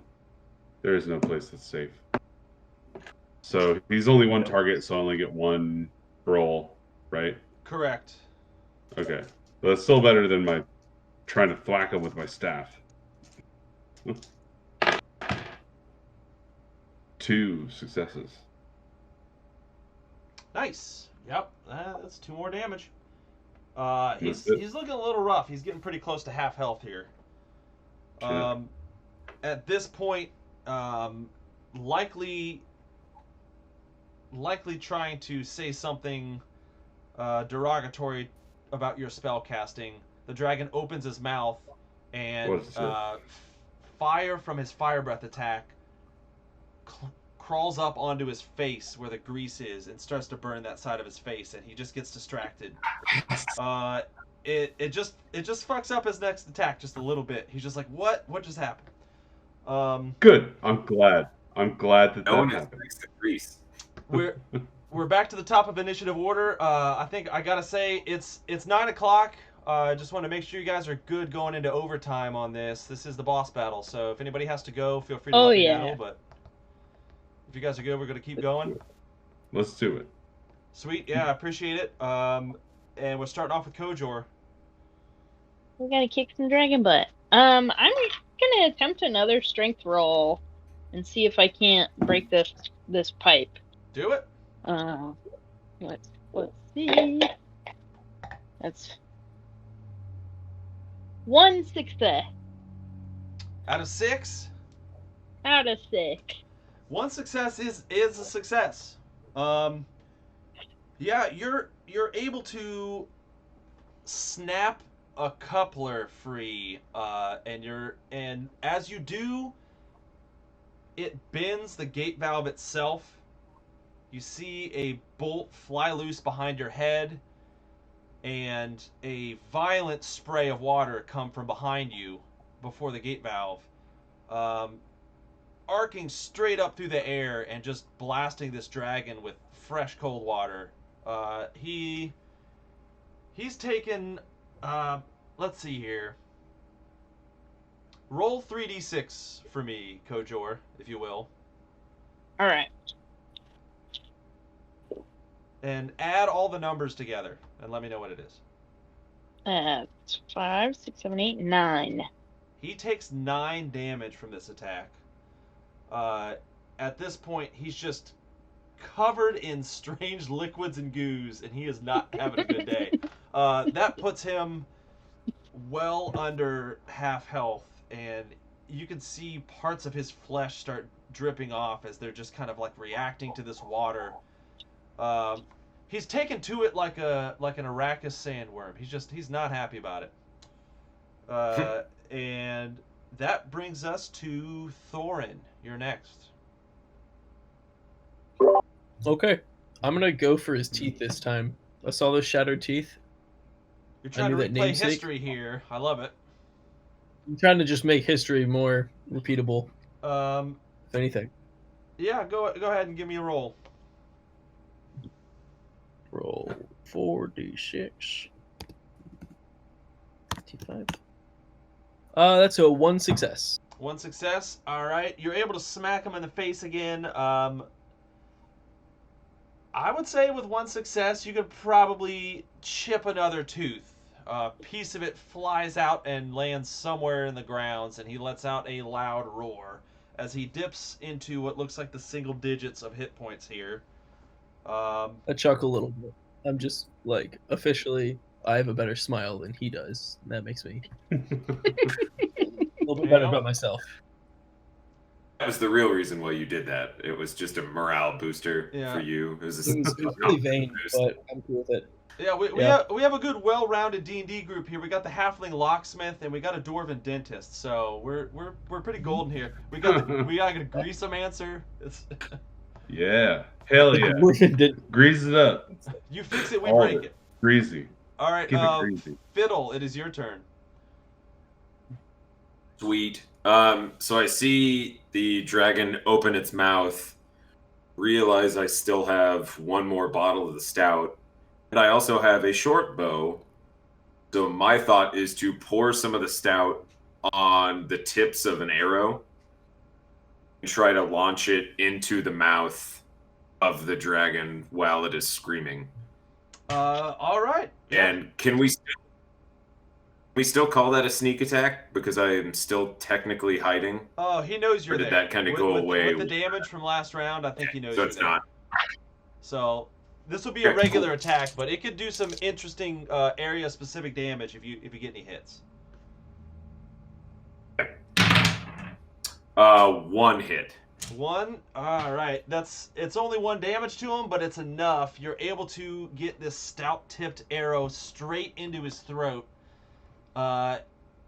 piercing the dragon organ that he uses to breathe fire. He's not going to be able to do that anymore. That's been doused with stout. So that 1 damage was very specifically useful 1 damage for sure. Back to him. He can't breathe fire anymore, so he's got to do something else. He's gonna land and do his claw attack tail sweep again. Man, he is pissed at you, Thorin. He's gonna aim both of these straight at you. So claw attack, Thorin. That's 1/6. That'll be a hit on you. Yo. And he's gonna do another 6-die tail sweep against anybody in the room. I think at this point, Kojor, you're out of range, but everyone else is gonna be hit by this. It's a lot of 1s and a lot of 6s. 3 1s, 3 6s. Is there a dex Holy shit. check to this, or is it just about it? This is just tail sweep damage. So I'm at a 1 hit point. Hmm. Throwing that out there. 1's not none. I'm at. It's not none. I'm still kicking. But, man, I might be the first death. Do we have any kinda more cool. beer? I do. I'm out of beer, actually. I think it's I'm my turn drinking next. water. I drank all my beer. I gotta work at like 7 tomorrow. Yeah, fair point. Well, Felwyn, it's your turn. You're still up. You're still kicking. You're still breathing. Jesus. I mean, I have to shoot him with the missile again. I mean, it's the only move, really, logically. Okay. So that's 2 successes. Nice. He's looking pretty bad. He's got some gaping wounds. He's got burning water wounds. Obviously, there's still grease on fire in his face. He is in rough shape. Obviously. Yeah. And Kojor, you're up at this point. There's a small chance of you putting this thing out of his misery, given the amount of dice I know you're able to roll with attacks. But you are also standing at the feed water portion of the power plant, so other options are open to you. So this might be a little silly, but I feel like I have to do it. I want to take my hemp rope and soak it in water and form a lasso and attempt to lasso the dragon. All right. I like it. Do you? I don't believe you. No, I like it. I like the idea of you guys just like, all right, we're gonna train him, right? He's gonna be like a Well, Pokemon. you gotta But a soak dragon. the rope in water first, so it's wet. I gotcha. So this is gonna be pretty difficult. I'm gonna give you 2 dice. If you succeed on a 2 dice roll, this might very well succeed. All right, If he's almost dead, I mean, hey, maybe go for it. he can just take it. Nope. All right. You're able to soak it and you toss it towards the beast, but it's sort of in cornered animal mode, and it's able to make sure that its neck is not where that rope lands. All right. Thorin, it is your turn. Okay. You said I can use the healing draft as a free action, right? Or like a bonus action? Yep. Okay, I'm going to throw one to Felwyn and say I know it's not a rosé, but I need a beer, man. Just frankly, I need. Rob, a beer. I think you need to crack one if you want these points too. I have a water. I'm actually out of beer, and I'm on a different floor for my fridge. Actually, sad. Complicated. Sorry. Okay. Say, guys, Take the point. Hang on. I got a little bit. Death is an option. Okay, and then I will. I'm gonna swing for his face again. I'm just staring at that smile of his. All right. Did you wind up healing Felwyn? Oh yeah, let me roll for that. Okay. Please. 1d6 That is a 4. Oh, hell yeah. I'm at 5 HP. There you go. Y'all. 5. Let's Count. do it. All right, roll an attack with a mace. That is 1 success. 1-6. All right. He is looking smashed up. You give him a cauliflower ear. Mhm. Oh no! Hey, buddy. Fiddle. Now I feel bad for him. Fiddle, it is your turn. Right. So the dragon is down on the ground right now, correct? Yep. And it cannot breathe fire, correct? Correct. In a potentially out of character last grasp of heroicism, I am going to take 2 poison daggers and dip them in the stout that I have left and run at the dragon and try to jump up and stab him through the head with both of the daggers. I'll allow it. Yeah, give me Okay. the first one will be 3, and then the second attack will be two dice. But yeah, you can get 5 dice for this attack if you want to go for it. Let's do it. And only 1 succeeded. You are able to rip into its side. This guy is down to, without saying exactly how many, less than 5 hit points. He's looking rough. He's got stout both inside and outside at this point, and he hates the stuff. And grease. And grease, which it smells nice, but it's just by the very way. distracting. All right, he's got one more attempt at this. Feeling your stout-laden dagger rip into his side, he's going to turn his long neck over towards you, Fiddle, and just do a bite attack. He's just going to try and bite you off of him, which, for him, is...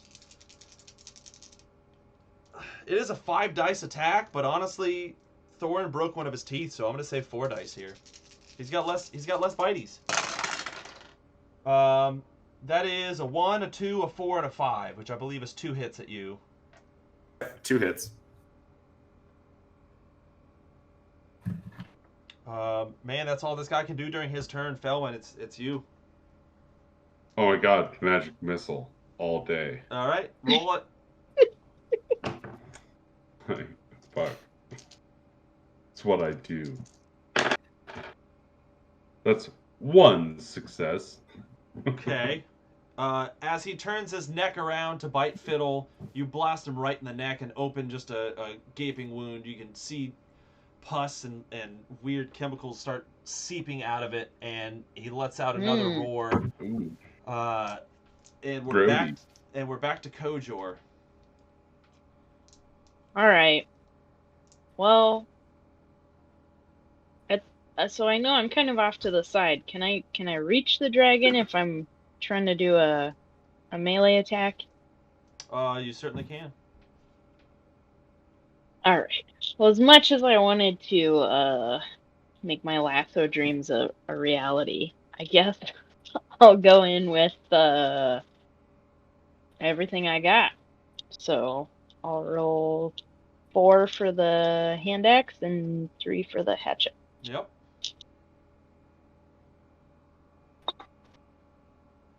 That's 2 successes on the first one and 1 success on the second one. All right. So, seeing the opening of the wound in this dragon's neck that just got opened up by Felwyn, you kind of capitalize and you just go straight double axe right into this thing's neck, cutting it open even further. It thrashes backwards, throwing Fiddle to the ground, and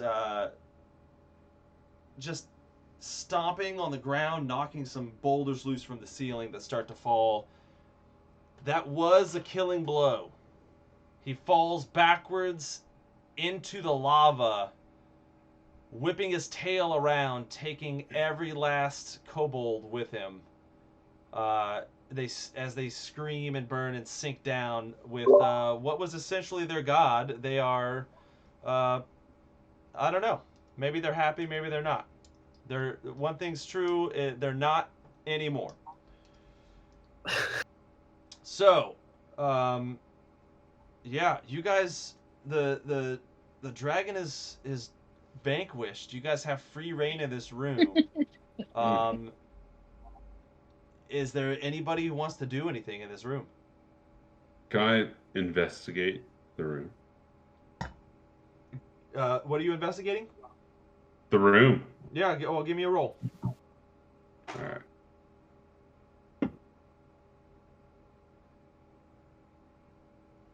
That's 3 successes.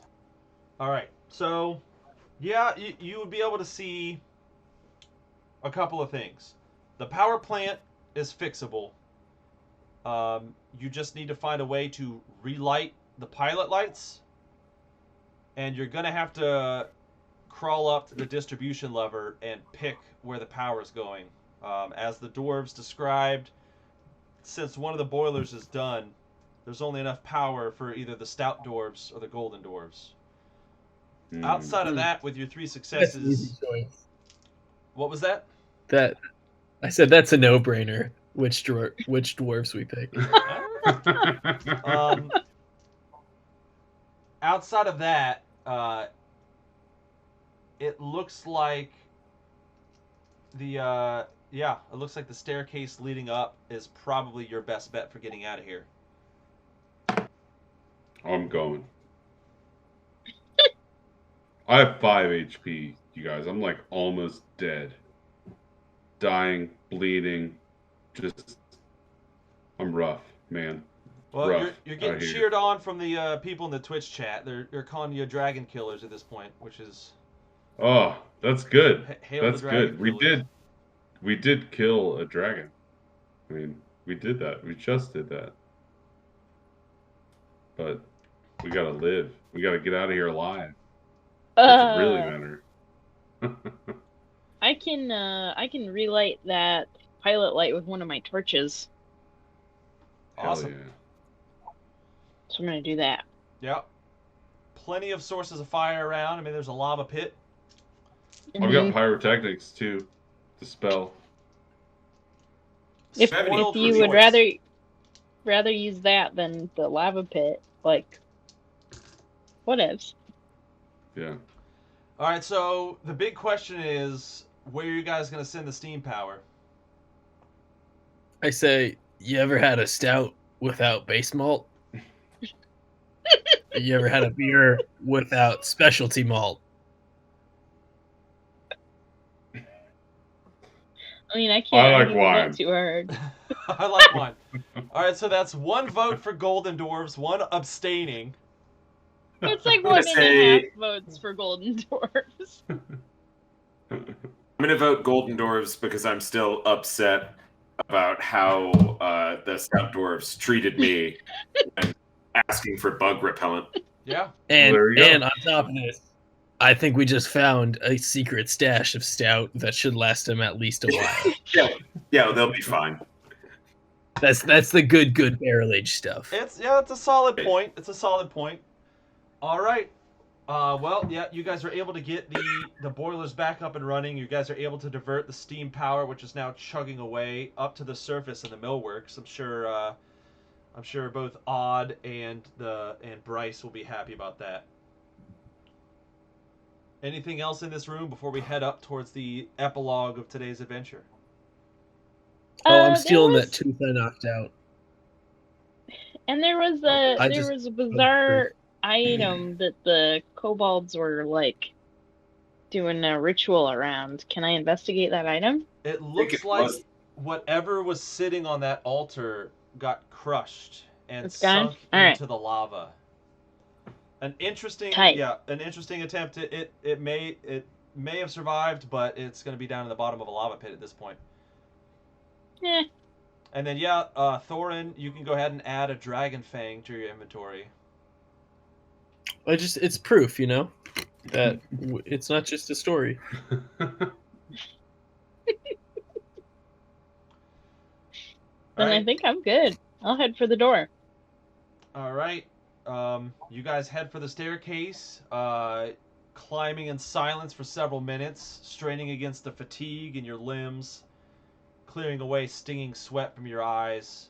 It's getting cooler and cooler every step you take, and you eventually come to a small square room with a heavy iron door and 2 familiar red buttons. Mm. Oh boy.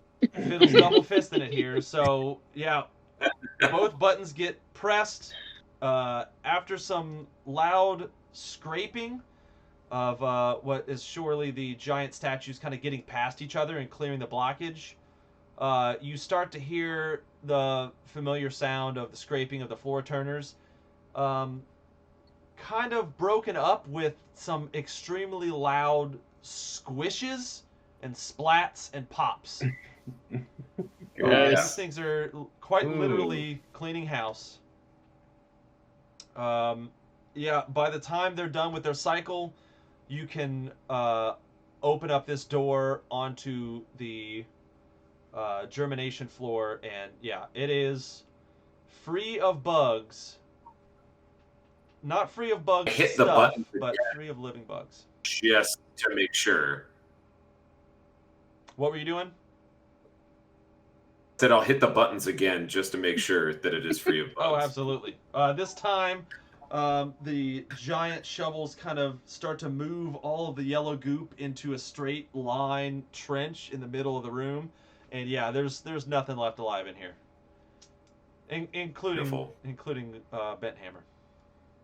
R.I.P. Oh. It would not be Oh, hard for did you we guys kill to... him? No, you did not. You guys did not kill him. He was already dead. He was already dead. You Alright, did. alright. You We did didn't just, shove like, his destroy his body body. to the middle of the room. Alright. That did. We happen. did desecrate his corpse. Yeah. And use it for half. But- cover I could live with that. I took his bracelet for his mother, There you so go. it's good. Yeah. You know. Listen, it said do not resuscitate on it anyway. We're fine. We're fine. All right, so Do not heal with potion. you guys make it back up to Stout Home, the home of the Stout Dwarfs, and Brittlepick comes up to you immediately. Did you find him? Did you find Benhammer? Yeah, the dude died with 2 health potions on him, so that's kind of embarrassing. But he was dead. Yeah. Mechanically, I guess you're right. She fights back some tears, sets her jaw, and thanks you. I hand her the bracelet too with his name on it. Oh, okay.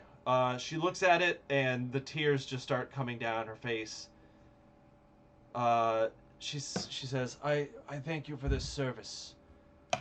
Here, you may have this. And she hands you a case of special anniversary Dwarven Imperial Stout. You didn't have this when we. Oh, it's fine. Whatever. Thank you. Oh no, this is not stuff that'll heal you. This is stuff that's gonna send you to hell, my friend. This is some nasty. Oh, it's good. She'll ask, what about the power plant? What did you run into down there? Is everything fixed? Yeah. Totally. Yeah. Totally. Deception. No, We're just she's not- gonna believe you. Mention You're the fact. You're the only ones that have been down there. Well, Yeah, but it's I'm not sure- safe. Fine. Don't Fine. go down there. It's still unsafe. We got it, though. Unsafe in what way? You know, You just might like bugs wanna- and stuff. Invest in that bug repellent that I talked about earlier. That would have been a good idea. But your hammer that you made the joke about, that's fine too, I guess. Uh, Yeah, but jokes don't kill bugs, man. She again Mhm. turns Oh. over her shoulder and shouts at her second in command, Slagsmith, go down and clear the germination room. He picks up the hammer and starts walking begrudgingly back in the direction that you guys came from. You can hear him shout as he leaves, is this going to be a stand-up fight, ma'am, or another bug hunt? and then he disappears into the darkness of the hallway. I do appreciate your efforts, and I apologize for our callousness earlier. Thank you for warning us of the dangers, and if there's any other information you have for us, we would thank you for it.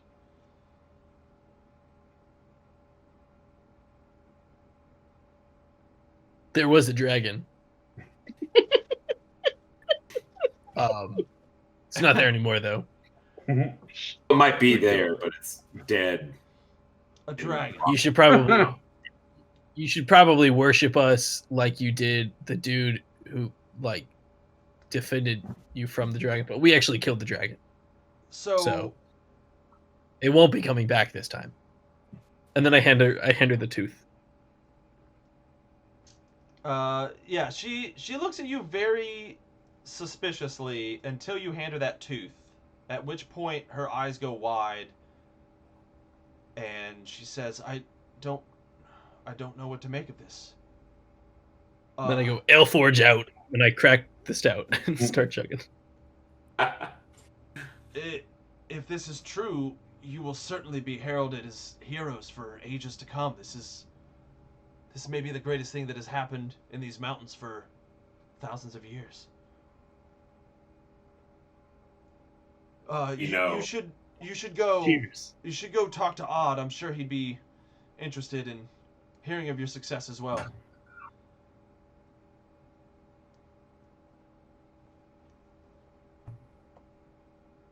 Yeah, you should probably get a plumber or somebody to look at your boilers, but that's all. I mean, we'll go down there and put some money into them once they're broken. That's the way to do it, right? If you need some grease, I know a guy. I know a greasy answer. All right. You guys are able to make it back up to the surface. I don't know. You can talk to whoever you want. You can not talk to whoever you want, and then as soon as you guys are done, we'll roll through the last few sentences here. But are you guys gonna contact any of the surface-dwelling golden dwarves here? I think we should light a grease fire just inside the entrance of the mine, and then Definitely. slow motion walk out towards Odd and Bryce.